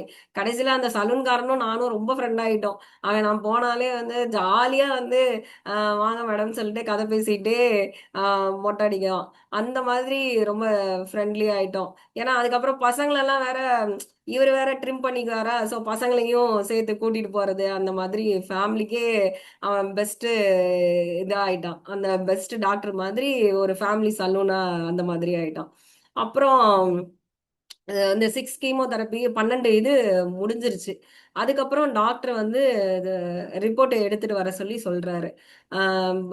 அப்போ நான் வந்து இந்த 1 இயர்ல வந்து பாத்தீங்க அப்படின்னு சொன்னா ஓரளவுக்கு வந்து ஃபெய்த்ல வந்து பயங்கரமா வந்து வளர்ந்துடுறேன். எனக்கு வந்து ஆண்டவர் ஆண்டவர் வந்து என் வாழ்க்கையில வந்து பயங்கரமான அற்புதத்தை பண்ண போறாருன்றதுக்கு எனக்கு ஒரு கன்ஃபர்மேஷனும் கொடுத்துட்டாரு. என்ன அப்படின்னு சொன்னா, அந்த டைம்ல வந்து எங்க சர்ச்ல ஒரு மீட்டிங் நடக்குது. ஒரு கேரளா பாஸ்டர் வர்றாரு. அவர் வந்து கிட்டத்தட்ட ஒரு 400 பேர் உட்கார்ந்துருக்கோம். 400 பேர் உட்கார்ந்துருக்கிற இடத்துல என்னைய மட்டும் கூப்பிட்டு அந்த வீடியோ கூட வந்து இதுல இருக்கு, யூடியூப்ல இன்னமும் இருக்கு. நீங்க பாத்தீங்கன்னா அப்ப நான் எப்படி இருந்தேன்றது கூட உங்களுக்கு நல்லாவே தெரியும். கூப்பிட்டு உங்களுக்கு வந்து வலது பக்க மார்பகத்திலையும் கையிலையும் வந்து 2 கட்டி இருக்கு ஆண்டவர் காட்டுறாரு அப்படின்னு சொல்லும்போது நான் வந்து ஆமா அப்படின்னு சொல்றேன். கரெக்டா அப்பதான் வந்து ரேடியேஷன் ஒரு 13 சைக்கிள் முடிஞ்சிருக்கும். அன்னைக்கு காலையில தான் வந்து மறுபடியும் எடுத்து போய் என்னைய செக் பண்றாங்க. அந்த கட்டிலாம் வந்து கரைஞ்சிருக்கு அப்படின்னு சொல்லிட்டு செக் பண்றாங்க. பார்த்தா ஈவினிங் வந்து ஓ just a minute just a minute என்னோட இது பவர் இதா இருக்கு. Just a minute. ஷூர்.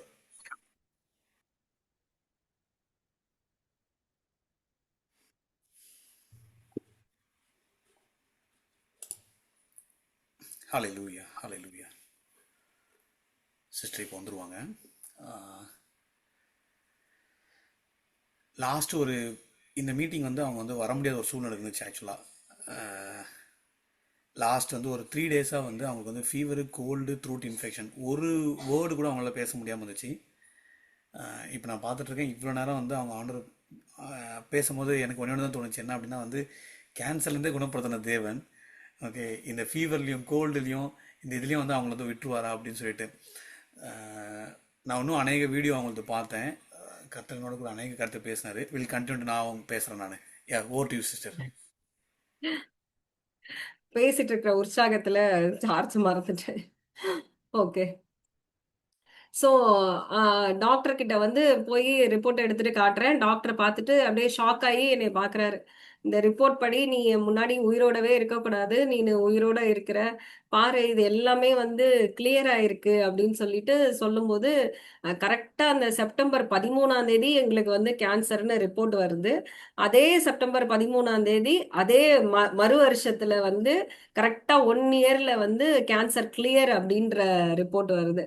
அப்புறம் ஹல்லேலூயா, கர்த்தருக்கு ஸ்தோத்திரம் அப்படின்னு சொல்லிட்டு பயங்கரமா கத்திட்டு நாங்க என்னன்னா அந்த ஒரு ஒரு ஒரு வாரத்துக்கு அப்புறம் வந்து அந்த பயத்தை வந்து நாங்க அப்படியே வந்து ஓவர் கம் பண்ணி அப்படியே எப்படி நார்மல் ஃபேமிலி எப்படி இருப்பாங்களோ அது மாதிரி வந்து பயங்கர ஜாய்ஃபுல்லா இருக்க ஆரம்பிச்சிட்டோம். என்னை வந்து ஒரு கேன்சர் பேஷண்ட் மாதிரியே என் ஃபேமிலி ட்ரீட் பண்ணாது. எப்போதும் என்கிட்ட எப்படி சண்டை இழுக்குமோ ஒம்பு இழுக்குமோ ஆஹ் வாக்குவாதம் பண்ணுவாங்களோ அதே மாதிரியே தான் என்கிட்ட வாக்குவாதம் பண்ணுவாங்க. என் தம்பியும் சரி, என் ஹஸ்பண்டும் சரி, எப்போதுமே வந்து என்கிட்ட வந்து வந்து எப்படி நார்மலா இருக்கணுமோ அந்த மாதிரி தான் இருப்பாங்க. என்னை வந்து டிஃப்ரெண்டாவே வந்து ட்ரீட் பண்ணவே இல்லை.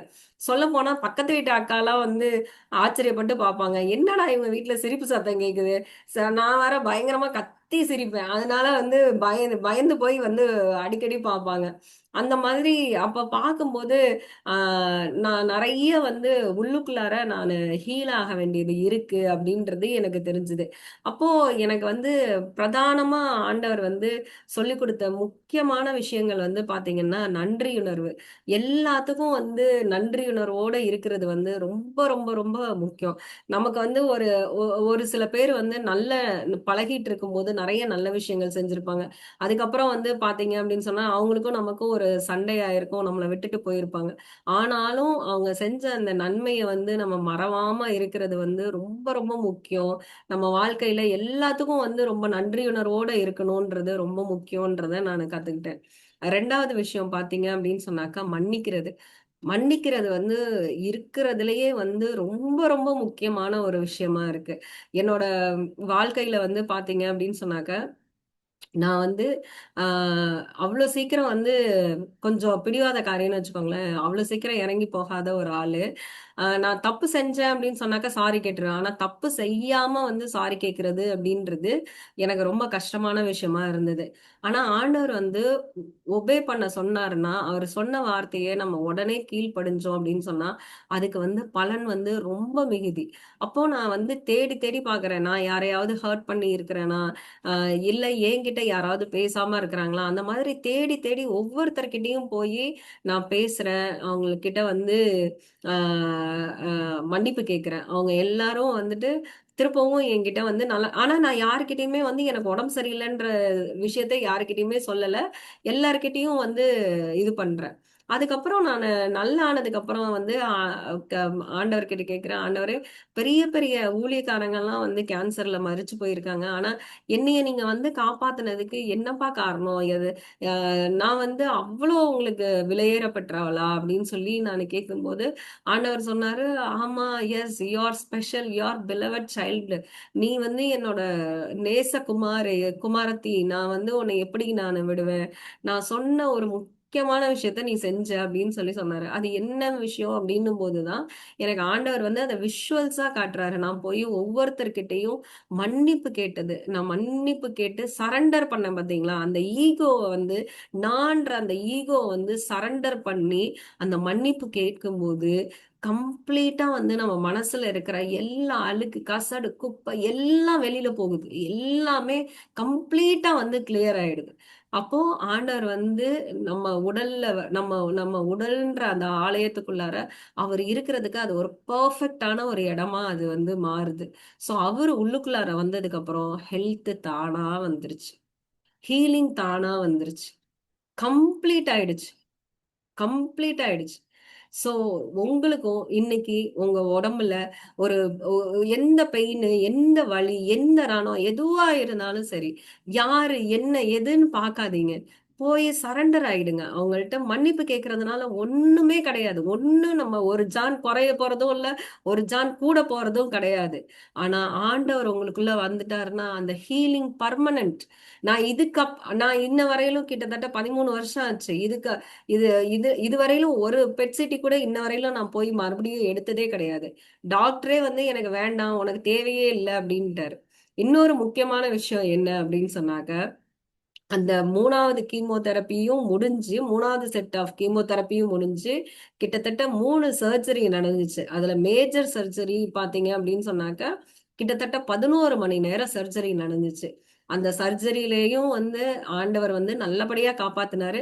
இதுக்கு இடையில என்ன ஒரு விஷயம் நடந்துச்சு அப்படின்னு சொன்னா, அந்த 3வது கீமோதெரப்பி போறதுக்கு முன்னாடி எனக்கு கிட்டத்தட்ட 12 கீமோதெரப்பி போட்டு போட்டு நரம்பெல்லாம் வந்து அப்படியே தெரியாம அப்படியே சுருண்டு போயிடும். நரம்பு சுருண்டு போயிடும். ஸோ அதனால வந்து கீமோ போர்ட்டுன்னு சொல்லிட்டு இப்ப இந்த நம்ம வாட்ச் எப்படி இருக்கும், இந்த டயல் மாதிரி வந்து ஒரு ஒரு மெஷின் இருக்கும், கீமோ போர்ட்டுன்னு சொல்லிட்டு.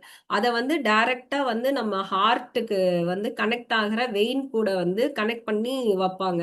அந்த ஹார்ட் வெயினோட அது கனெக்ட் ஆகும்போது டைரக்டா மருந்து உள்ளுக்குள்ளார ஈஸியா போயிடும் அப்படின்னு சொல்லிட்டு அது பாத்தீங்க அப்படின்னு சொன்னாக்க எனக்கு வச்சு 2 மாசம் வந்து அதை நாங்க மெயின்டெனன்ஸ் பண்ணிட்டே இருந்திருக்கோம்.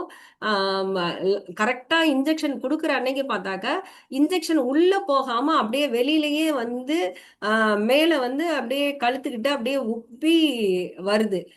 என்னன்னு பார்த்தா மருந்து வந்து உள்ளார போக மாட்டேங்குது. உடனே இம்மீடியட்டா வந்து ஆபரேஷன் தியேட்டர் எடுத்துட்டு போறாங்க, செக் பண்றாங்க. ஒண்ணுமே அவங்களுக்கு யாருக்குமே தெரியல. என்னோட டாக்டர் வந்து அன்னைக்கு அவைலபிளாவும் இல்ல. அவரு அவுட் ஆஃப் ஸ்டேஷன்ல இருக்கிறாரு. சோ 1 வாரம் கழிச்சு தான் வருவாருன்னு சொல்லிட்டு என்ன பண்றாங்க, இந்த உள்ளார இறங்காத இன்ஜெக்ஷன் மருந்து எல்லாத்தையும் லோக்கலாவே வந்து ஊசிய வச்சு எடுத்து என்னைய வந்து அனுப்பி விட்டுடுறாங்க. ஒவ்வொரு தடவை ஹாஸ்பிட்டல் போனாலும் பயங்கர ரணமா இருக்கும், பயங்கர பெயினா இருக்கும். அங்க நம்ம படுற வேதனையை விட சின்ன குழந்தைங்களும் வயசானவங்களும் படுறத பார்க்கும்போது தான் எனக்கு உண்மையிலேயே ரொம்ப அழுக வரும். நான் கூட எங்க ஃபேமிலியில வந்து எனக்கு நிறைய சப்போர்ட் பண்ணி ஒரு நல்ல ஜாய் தான் வந்து நம்மளோட கீ அப்படின்றத தெரிஞ்சுக்கிட்டு நம்ம மனமகிழ்ச்சியா இருந்தாதான் வந்து இந்த துக்கத்திலேருந்து வெளியில வர முடியும்ன்றதை தெரிஞ்சுக்கிட்டு நாங்க டோட்டலா வந்து சேஞ்ச் ஆயிட்டோம். ஆனா அங்க போகும்போது அது சின்ன குழந்தைங்களும் பெரியவங்களும் படுற கஷ்டத்தை பார்க்கும்போது தான் உண்மையிலேயே வந்து ரொம்ப கொடுமையா இருக்கும். அதுக்கப்புறம் நான் வந்து வீட்டுக்கு வந்துட்டேன். 1 வாரம் கழிச்சு திருப்ப போறேன். என்னோட டாக்டர் வந்துட்டு செக் பண்ணி பார்த்துட்டு சொல்றாரு, "உண்மையிலேயே 1 வாரம் உயிரோட இருந்திருக்கிறாருன்னா மிராக்கிள் தான். ஆ நீங்க நம்புற கடவுள் தான் வந்து இவ்வளவு உயிரோட வச்சிருக்கிறாரு. ஏன்னா அந்த டியூப் வந்து நழுவி என் ஹார்ட்டுக்குள்ளார போய் 4 இன்ச் வந்து உள்ளுக்குள்ளார போய் குத்திட்டு இருந்திருக்கு.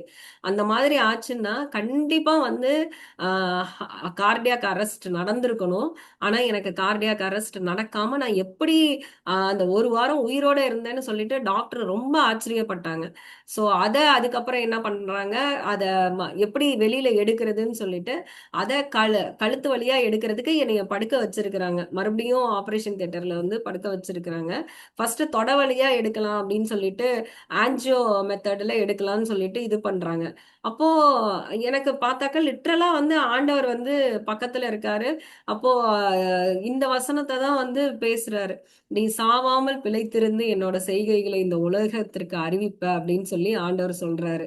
அதை கேட்ட உடனே நான் வந்து அது போதும் ஆண்டவரே, நீங்க சொல்லிட்டீங்கல்ல, நான் எனக்கு ஒண்ணும் ஆகாது, என்ன நடந்தாலும் வந்து நீங்க இருக்கீங்க, நான் எதுக்கு வந்து கவலைப்பட போறேன் அப்படின்ற மாதிரி. அப்போ எனக்கு ஆண்டவரே ஒரு ஐடியா கொடுக்குறாரு, இத வந்து கழுத்து வழியா நீ எடுக்க சொல்லு அப்படின்னு சொல்லி சொல்றாரு. அந்த டாக்டர் கிட்ட நான் சொல்றேன், மேடம் நீங்க வந்து ஹார்ட்ல இருக்கிறத வந்து நீங்க தொட வழியா விட்டு எடுக்கிறதுக்கு பதிலா கழுத்து வழியா நீங்க எடுக்கலாமான்னு பாருங்க. ஏன்னா எனக்கு வந்து ஏற்கனவே நரம்பு கிடைக்காம கழுத்துல போட்டிருந்த அந்த ஞாபகமும் எனக்கு இருந்துச்சு. சோ இது வழியா எடுத்தா ஈஸியா இருக்குமோ அப்படின்னு சொல்லிட்டு கேக்குறேன். பாரேன் இந்த பிள்ளை ஹாஸ்பிட்டல் வந்து வந்து நம்மளோட எக்ஸ்பர்ட் ஆயிடுச்சு அப்படின்னு சொல்லிட்டு அதை கழுத்து வழியா எடுத்துட்டாங்க. எடுத்துட்டு அவங்க எல்லாரும் ஜாலியா போட்டோ எடுத்துக்கிறாங்க, நல்லா கை தட்டி பயங்கரமா வந்து செலிப்ரேட் பண்றாங்க. சரி நம்ம இதை வந்து எப்படியோ இவளை வந்து இதுல இருந்து வந்து சேவ் பண்ணிட்டோம் அப்படின்னு சொல்லிட்டு. அப்படியாக வந்து என்னோட கேன்சர் ஜேர்னி வந்து பயங்கரமா ஒரு பெரிய அட்வென்ச்சரஸா வந்து போய் கடைசியில வந்து பாத்தீங்க அப்படின்னு சொன்னாக்க 2013லேருந்து கிட்டத்தட்ட 15 வரையிலும் வந்து எனக்கு வந்து இந்த ட்ரீட்மெண்ட் ப்ரொசீஜர்ஸ் இதெல்லாம் வந்து போணுச்சு. அதுக்கப்புறம் லைஃப்ல வந்து நம்ம வந்து கொஞ்சம் நல்லா ஆக ஆக தான் வந்து பாத்தீங்க அப்படின்னு சொன்னா அடுத்தடுத்த பிரச்சனைகள் வரும் பாத்தீங்களா. அடுத்தடுத்து கொஞ்சம் ஃபினான்ஷியலா வந்து பயங்கரமான பிரச்சனைகள் வர ஆரம்பிச்சது.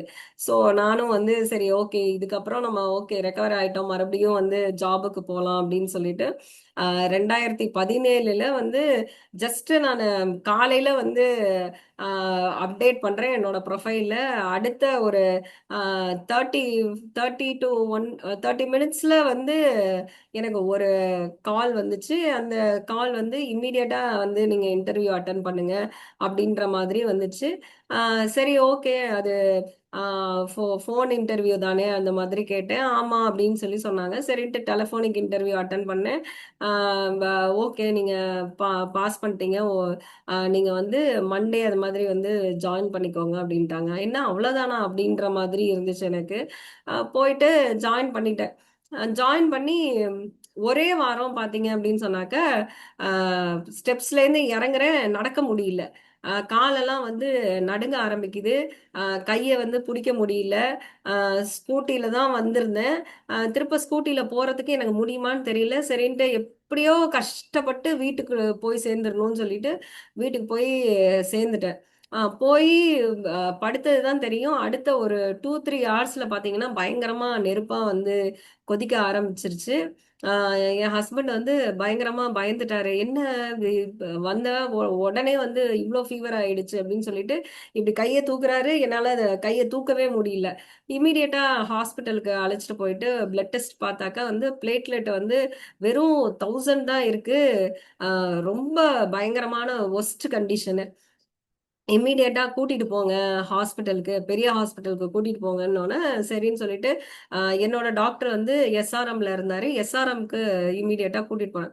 அங்க கூட்டிட்டு போயிட்டு என் எ- எ- என் கண்ணு, என் மூக்கு, வாய் செக் பண்றாங்க. அப்படி வாய் அப்படி செக் பண்ணும்போது பார்த்தா ஃபுல்லா வாய் பூரா வெத்தலைப்பாக்கு போட்ட மாதிரி ரத்தமா வந்து அந்த ஒரு ஹாஃப் அன் ஹவர்ல வந்து பாத்தீங்க அப்படின்னு சொன்னாக்க ப்ளீடு ப்ளீட் ஆக ஆரம்பிச்சிருச்சு. என்னடான்னு செக் பண்ணாதான் தெரியுது. அடுத்த ஒரு ஆஹ் அஹ் அரக்கன் அவன் டெங்குன்ற பேர்ல வந்து அப்போ பயங்கரமா வந்து மறுபடியும் ஒரு அட்டாக்குக்கு வந்திருக்கான். இதுல இன்னொரு ஒரு பெரிய விஷயம் என்ன அப்படின்னு சொல்லி பாத்தீங்கன்னா, அப்பதான் தெரியுது நானு தேர்ட் பிரெக்னண்டா இருக்கிறேன் அப்படின்னு சொல்லிட்டு. என் ஹஸ்பண்டுக்கு வந்து அதை எப்படி எடுத்துக்கிறதுன்னே தெரியல.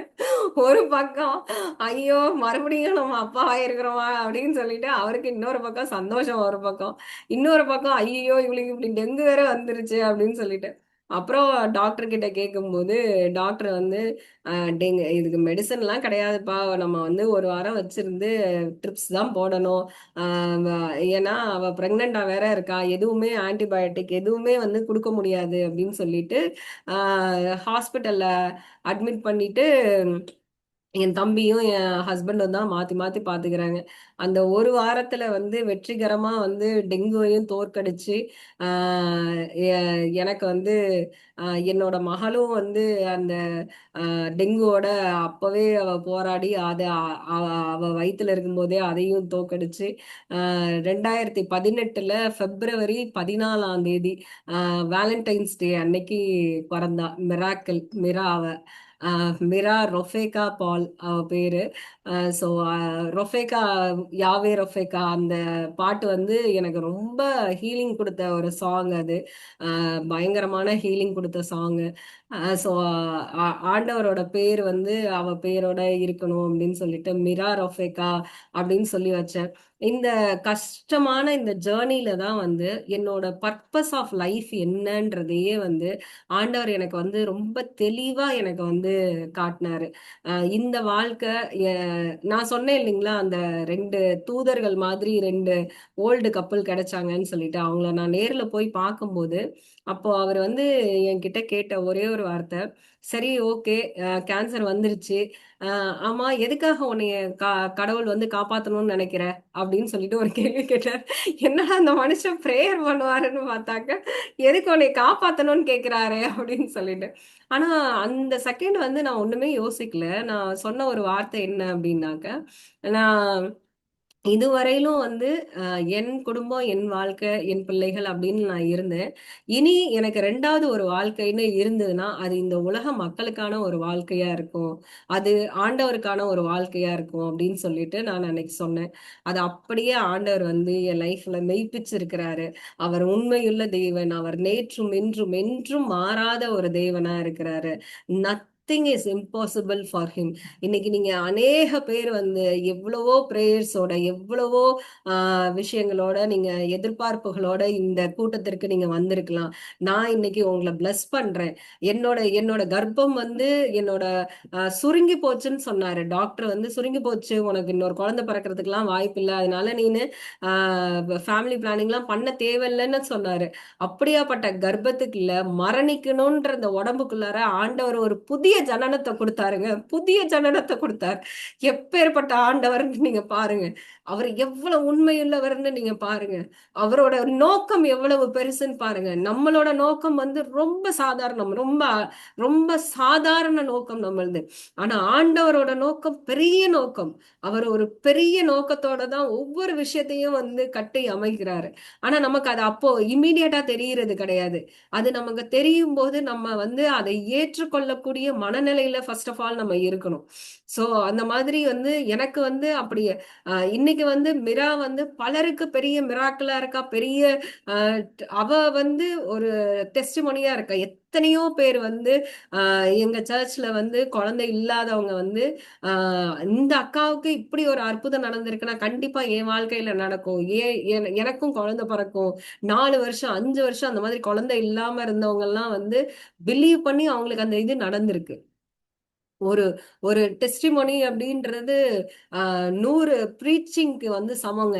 அந்த மாதிரி வந்து ஆண்டவர் வந்து ஒவ்வொருத்தரையும் ஏன் ஒவ்வொரு பவர்ஃபுல் டெஸ்டிமோனியா வைக்கிறாருன்னாக்க, எங்கேயாவது ஏதாவது ஒரு மாற்றம், ஒரு அற்புதம் நீங்க உங்க மனசுல ரிசீவ் பண்ணுங்க. இந்த நேரத்துல நான் சொல்ற வார்த்தைகளை நீங்க ரிசீவ் பண்ணுங்க. நீங்க ரிசீவ் பண்ணீங்கன்னா கண்டிப்பா நீங்க வந்து அதை பெற்றுக்கொள்ளுவீங்க. அவரால கூடாத காரியம் ஒன்றும் இல்லைன்றத எங்க வாழ்க்கையில நிறைய காரியங்கள்ல நிரூபிச்சிருக்கிறாரு. எந்தெந்த விஷயத்துல நாங்க இழந்தோமோ, நாங்க இழந்த பணம் எல்லாத்தையும் எங்களுக்கு வந்து 7 மடங்கா ஆண்டவர் வந்து திருப்பி கொடுத்துட்டாருங்க. கிட்டத்தட்ட என் ஹஸ்பண்ட் வந்து எந்த இடத்துல வந்து தயவுனால அவருடைய ப்ரொமோஷன் இல்லாம, அவருடைய சேலரி இன்கிரிமெண்ட் இல்லாம எல்லாம் இருந்துச்சோ, கடந்த 1 வருஷத்துல அவரோட 20 வருஷத்து சேலரிய ஒரே வருஷத்துல இன்கிரிமெண்டா ஆண்டவர் தூக்கி கொடுத்துட்டாரு. 100% growth அவரோட லைஃப்ல. சோ கம்ப்ளீட்டா வந்து ஃபர்ஸ்ட் வந்து உங்க மனசுல வந்து ஃபர்ஸ்ட் ஆண்டவர் ஒர்க் பண்றாரு. உங்க மனசதான் ஆண்டவர் வந்து ஒர்க் பண்றாரு. உங்க மனசு கம்ப்ளீட்டா சரியாகும் போது நீங்க பிசிக்கலா வந்து ஹீல் ஆகுறீங்க. அடுத்தது உங்க ரிலேஷன்ஷிப் வந்து ரொம்ப நல்லா இருக்கணும். உங்க ரிலேஷன்ஷிப் நல்லா இருக்கும்போது உங்களுக்கு பணம் ஆட்டோமேட்டிக்கா வரும். பணத்தை தேடி நீங்க போகவே வேண்டியது கிடையாது. உங்க மனைவியோட நீங்க எப்படி உறவு கொள்றீங்க, உங்க கணவரோட நீங்க எப்படி உறவு கொள்றீங்க, ஒருத்தருக்கு ஒருத்தர் எவ்வளவு அந்யோன்யமா இருக்கிறீங்க. உங்க பிள்ளைங்களுக்கு நீங்க சண்டை போடுறது மட்டும் தெரியக்கூடாது, நீங்க அன்பா இருக்கிறதும் தெரியணும், நீங்க ஹக் பண்ணிக்கிறது தெரியணும், நீங்க கிஸ் பண்றது தெரியணும்.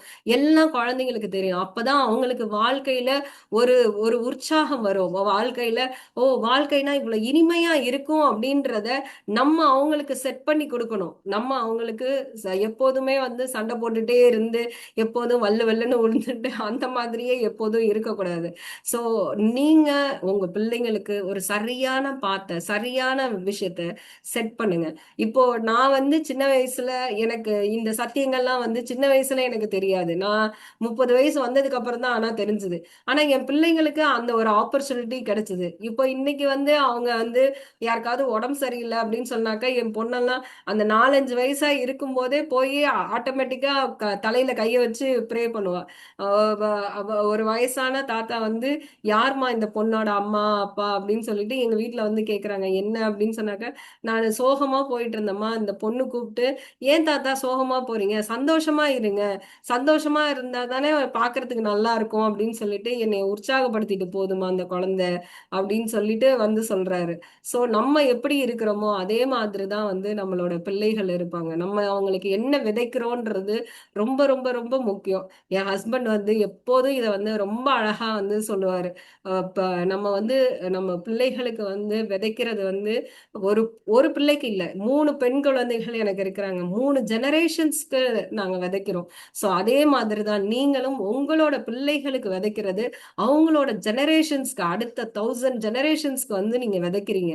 சோ அதனால வந்து எல்லாரும் வந்து உற்சாகமா ஆண்டவருக்குள்ள மகிழ்ந்து இருக்கும் போது நம்ம எல்லா விஷயத்தையும் வந்து பெற்றுக்கொள்றோம். நன்றி உணர்வோட இருக்கும் பொழுது எல்லா விஷயத்தையும் நம்ம பெற்றுக்கொள்கிறோம். சோ நல்ல ஆண்டவருக்குள்ளார மகிழ்ந்துருங்க. ஆண்டவர் ஆண்டவர் வந்து என்ன மாதிரியான ஒரு பொண்ணுக்கு வந்து இந்த அற்புதத்தை செய்ய முடியும்னா உங்களுக்கும் அது சாத்தியமே, உங்களுக்கும் அது பாசிபிள், 100% வந்து பாசிபிள். இந்த நேரத்துல ஐ ரிசீவ் ரிசீவ் இட் அப்படின்னு சொல்லிட்டு பெற்றுக்கொள்ளுங்க. Receive it in the name of ஜீசஸ்ன்னு சொல்லி பெற்றுக்கொள்ளுங்க. கண்டிப்பா வந்து உங்க வாழ்க்கையில எதற்குமே வந்து நீங்க குறைவுபடவே மாட்டீங்க. ஆமா. இன்னைக்கு எப்படி என்னை சாகாம பிழைச்சிருக்க வச்சு அநேகருக்கு பெரிய சாட்சியா ஆண்டவர் நிறுத்தி இருக்கிறாரோ, அதே மாதிரி உங்களையும் நிறுத்துவார். ஆமென், ஆமென், ஆமென். நன்றி. Amen, amen, amen. Hallelujah, hallelujah, hallelujah, hallelujah. நான் தான் ஸ்டார்டிங்ல சொன்னது போல லைஃப் இல்லை, லைஃப் முடிஞ்சிச்சு அப்படின்னாங்க. இன்னைக்கு வந்து லைஃப் கோச். ஸோ கர்த்தர் வந்து அவர் செய்ய நினைக்கிற காரியம் ஒருபோதும் தடைபடாதுங்க. நமக்கு ஆண்டவர் கொடுத்த கற்பனையும் கட்டளையும் நம்ம கை கொண்டாலே போதுங்க. ஒன்றுமே இல்லை, மற்றவங்களை நம்ம நேசிக்கிறது, ஆண்டவரை நம்ம நேசிக்கிறது. ஓகே, நம்ம எமோஷனலை அவுட் டு ஹேண்டில் இட்ல நம்ம உள்ளுக்குள்ளேயே வச்சுக்கிட்டு கோவத்தை வச்சுக்கிட்டு நம்மளை யார் டிஸ்டர்ப் பண்ணாங்களோ, யார் நம்மளை வந்து ஹர்ட் பண்ணாங்களோ அவங்க கூட ஃப்ரீயாக இருப்பாங்க. ஆனால் அதை நமக்குள்ளாக வச்சுக்கிட்டு நம்ம கோத்ரூ பண்ணுற இது இருக்குமா, அது ரொம்ப ஒரு கொடுமையான ஒரு இதுங்க. அதுலேருந்து வெளியே வரணும்னா ஒன்றே ஒன்று தாங்க, தேவன் நம்மளுக்கு சொன்ன அந்த கற்பனையும் கட்டளையும் நம்ம கை கொண்டாலே ஆண்டவர் நம்மளுக்கு கொடுத்துருக்க அதிகாரத்தை நம்ம உபயோகிப்போம். சிஸ்டர் அழகா சொன்னாங்க, அவங்க வாயில வந்து நெகட்டிவான வார்த்தையே வரல. நாங்கள் வந்து எப்பவுமே சொல்லிட்டே இருப்பேன், நான் நல்லா இருப்பேன், நான் நல்லா இருப்பேன் அப்படின்னு சொல்லிட்டு. நான் அநேக நேரத்தில் இந்த வார்த்தையை சொல்லியிருக்கேன். நான் நம்மளுடைய வாயில தான் ஆண்டவர் மரணத்தையும் நாவின் அதிகாரத்தில் தான் வச்சிருக்காரு. மரணமும் ஜீவனும் நம்மளுடைய நாவின் அதிகாரத்தில் இருக்கு அப்படின்னு சொல்றாருன்னா, அப்போ அதை நம்ம எவ்வளவு இது பண்ணோம். அதை நம்மளுடைய பிள்ளைகள் பார்க்குறாங்களே. இந்த மீட்டிங்கில் நீங்கள் யாராவது புதுசாக ஜாயின் பண்ணியிருக்கீங்க, உங்களுக்கு இந்த விடுதலை வந்து இன்னும் வந்து வேணும், இந்த சிஸ்டர் இப்போ ப்ரேயர் பண்ணும்போது நீங்கள் எல்லாமே ரிசீவ் பண்ணியிருப்பீங்க. தேவன் ஜீசஸ் கிரைஸ்ட் இஸ் ரியல்ங்க. அவர் ஏதோ வந்து ஒரு மதத்தின் தலைவர் கிடையாது. Is a relationship. அவரோட ஒரு ரிலேஷன்ஷிப் பண்ண ஆரம்பிச்சிட்டோம் அப்படின்னா, நான் சொல்றேன் பாருங்க, அவர் பேசுகிற சத்தத்தை நம்ம கேட்போங்க. அவர் பேசுகிற சத்தத்தை நம்ம கேட்போம். நம்ம எல்லாருமே நம்ம இருக்கிற இடத்துல நம்ம சொல்ல போறோம். நம்ம என்ன சொல்ல போறோம் அப்படின்னா வந்து, ஓகே, நான் ஸ்டார்டிங்ல சொன்னேன்ல, அவர் தீமை செய்கிறவர் கிடையாது, அவர் நன்மை செய்கிற தேவனுங்க. நம்மளுடைய ஜெபம் எல்லாம் பதிலாக மாறப்போகுது. அநேக பேர் அநேக காரியத்தை நீங்க எதிர்நோக்கி கொண்டிருக்கீங்க, அநேக அற்புதத்தை எதிர்நோக்கி கொண்டிருக்கீங்க. நான் விசுவாசிக்கிறேன், இந்த தருணத்துல அதை ஆண்டவர் உங்களுக்கு கொடுத்திருக்காரு அப்படின்னு சொல்லி, இந்த தருணத்திலேயே அதை நீங்க பெற்றுக்கொண்டிருக்கீங்க அப்படின்னு சொல்லிட்டு அந்த விசுவாசத்தை ஒருபோதும் விட்டுறாதீங்க. ஓகே, ஏன்னா வந்து உலகத்தில் இருக்கிறவனை காட்டிலும் நம்ம உள்ள இருக்கிறவர் யாரு? மிகப்பெரியவருங்க, மிகப்பெரிய தேவன். அவர் இருக்கிறதுனால நம்ம எல்லாருமே, அவங்க பாருங்களேன், அவங்களுக்கு முடியெல்லாம் போயிடுச்சான். ஓகே, ஒரு பெண்ணா நான் அதை ஒரு பெண்ணா இருக்கவங்களுக்கு அது ரொம்ப முக்கியம் இல்லை. அது எல்லாத்தையும் காட்டிலும் அந்த வார்த்தை அவங்களை எப்படி பலப்படுத்துச்சு, அந்த வார்த்தை அவங்களுக்கு வந்து எவ்வளவு வந்து ஒரு இதுவா இருந்துச்சு அப்படின்னு சொல்லிட்டு. அதே போல செல்ஃப் பிட்டியை பத்தி சொன்னாங்க, அந்த சுய பச்சாவதம். உண்மையாவே அதை தூக்கி அப்படி வச்சிருவோம். ஒரு பைசாக்கு அவங்க சொன்ன ஒரு வார்த்தை, அது ஒரு குப்பை அது அப்படின்னாங்க. அந்த குப்பையை தூக்கி அப்படி வந்து வெஸ்ட் வச்சுக்கோங்களேன், நம்மளை கிளீனா வச்சுக்கிட்டாலே போதுங்க. ஆண்டவர் நமக்கு வந்து பரிபூர்ண சுகத்தை கொடுக்குற தேவனுங்க. நம்மளுடைய அந்த தேங்க்ஃபுல் ஆர்ட்டோட, அந்த ஃபர்கிவ்னஸ் ஆர்ட்டோட நம்ம வந்து செய்யும் போதுங்க, அந்த ஈகோலாம் விட்டுட்டு நம்ம பண்ணும்போது கண்டிப்பாக. இன்னைக்கு பல வருஷங்களுக்கு முன்பாக அமுதா சிஸ்டர் ஒரு கேள்வி கேட்டாங்க, ஒய் மீ. இன்னும் இந்த மீட்டிங்ல இருக்கவங்க நீங்க யாராவது ஒய் மீ அப்படின்ற ஒரு கேள்வியில இருக்கீங்க அப்படின்னா, இன்னைக்கு உங்களுக்கு பதில் கிடைச்சிருக்கும் நான் விசுவாசிக்கிறேங்க. கர்த்தர் உங்களோட கூட இருக்கார். நம்ம ஒரு சில காரியத்திற்காக ஜெபிக்க போகிறோம். நம்ம ஜெபித்து நம்ம முடிப்போம். சிஸ்டருக்காக நம்ம ப்ரே பண்ண போகிறோம். ஒரே ஒரு நியூஸ் உங்கள் எல்லாருக்கும் ஷேர் பண்ணணும்னு நினச்சேன். இந்த மீட்டிங்க்கு ரெகுலராக ஜாயின் பண்ணுறவங்களுக்கு தெரியும், தேவி ஆண்டி அப்படின்னு சொல்லிட்டு ஒரு ஊழியக்காரங்க நம்ம மத்தியில் வந்து ஆண்டோட வார்த்தையை அநேக நேரத்தில் வந்து ஷேர் பண்ணியிருக்காங்க. ஆன்ட்டிக்காக நம்ம வந்து தொடர்ந்து ஜெபித்து கொண்டு இருந்தோம். ஆனால் வந்து last Wednesday, okay, 2 days back வந்து பார்த்திங்கன்னா வந்து ஆன்ட்டி வந்து தேவன்கிட்ட வந்து போய் சேர்ந்தாங்க. இந்த பூமியில் வந்து அவங்க வந்து அவங்களுடைய பங்கு மிக முக்கியமான பங்கு, பயங்கரமான ஒரு பங்கு, அவங்களோட பங்கு அநேக பேரை வந்து ஆண்டவருக்குள்ளாக வந்து வழிநடத்திருக்காங்க. அவங்க வந்து பார்த்தீங்கன்னா சிஸ்டர் பேசும்போது சொன்னாங்க, 2 மென்டர், அதில் இந்த லிடியா ஆன்ட்டி அப்படின்றவங்களாம். அப்படி இவங்க அநேக பேருக்கு மென்டராக இருந்திருக்காங்க. இன்னைக்கு நீங்கள் சில பேர் வந்து சுகத்தை பெற்றுக்கொள்வதற்காக வந்திருக்கீங்க. ஆனால் நான் சொல்கிறேன் பாருங்க, கூடிய சீக்கிரம் உங்கள் மூலியமாக அநேக பேரை சுகத்தை பெற்றுக்கொள்ளும்படியாக ஆண்டவர் உங்களை வந்து உயர்த்த போறாரு. அப்போ உங்களுக்குள்ளாக இருந்தா தான் வந்து மற்றவங்களுக்கு நீங்க கொடுக்க முடியும். அந்த விசுவாசத்தை உங்களுக்குள்ளாக நம்ம கொண்டு வருவோமா, நம்ம ஜெபிப்போமா? நீங்க என்ன காரியமாக இருக்கட்டும், இந்த ஒரு நிமிஷம் நீங்க ஏதோ ஒரு காரியத்திற்காக ரொம்ப நாள் அழுதுட்டு இருப்பீங்களே, உங்களுக்கு ஆண்டவர் மேல கோவம் வந்திருக்கலாம், இல்ல மனுஷங்க மேல கோவம் வந்திருக்கலாம், ஏதோ ஒரு காரியத்திற்காக நீங்க அழுது கொண்டு வந்திருப்பீங்க. அந்த காரியத்தை நீங்க கொண்டு வரீங்களா இப்போ? உங்க ஏசப்பா, இந்த மீட்டிங்ல ஜாயின் பண்ண ஒவ்வொரு கத்தரை ஒப்பு கொடுக்குறேன் கத்தராஜா. அவங்க இருதயத்துல இருக்கிற அந்த காரியத்தை நீங்க அறிவீங்க ராஜா, நீங்க அறிவீங்க. அப்பா குறித்த காலத்திற்கு தரிசனம் வைக்கப்பட்டிருக்குது. நாங்க அப்பா கர்த்தராஜா ஆகாய 2:3 நாங்க வாசிக்கிறோம் கர்த்தராஜா. குறித்த காலத்திற்கு தரிசனம், அந்த தரிசனம் எப்போ, அந்த குறித்த காலம் எப்போன்னு எங்களுக்கு தெரியாது ராஜா. ஆனா அது கண்டிப்பா இருக்கு, நாங்கள் விசுவாசிக்கிறோம். இதோ இந்த நாள்ல ஒரு பரிபூர்ண சுகத்தை அப்பா இந்த ஜாயின் பண்ண ஒவ்வொருக்காக நீங்க கொடுப்பதற்காக, அவங்க சரீரத்துல சிந்தையில ராஜா அப்பா அந்த சுகத்தை நீங்க கொடுப்பதற்காக உமக்கு நன்றி செலுத்துறேன் கர்த்தராஜா. அப்பா அநேக பேர் அப்பா கர்த்தராஜா இந்த மீட்டிங் ஸ்டார்டிங்ல கூட அப்பா ஜெயந்தி அக்கா அவங்க மகளுக்காக அப்பா சொல்லியிருந்தாங்களே ராஜா.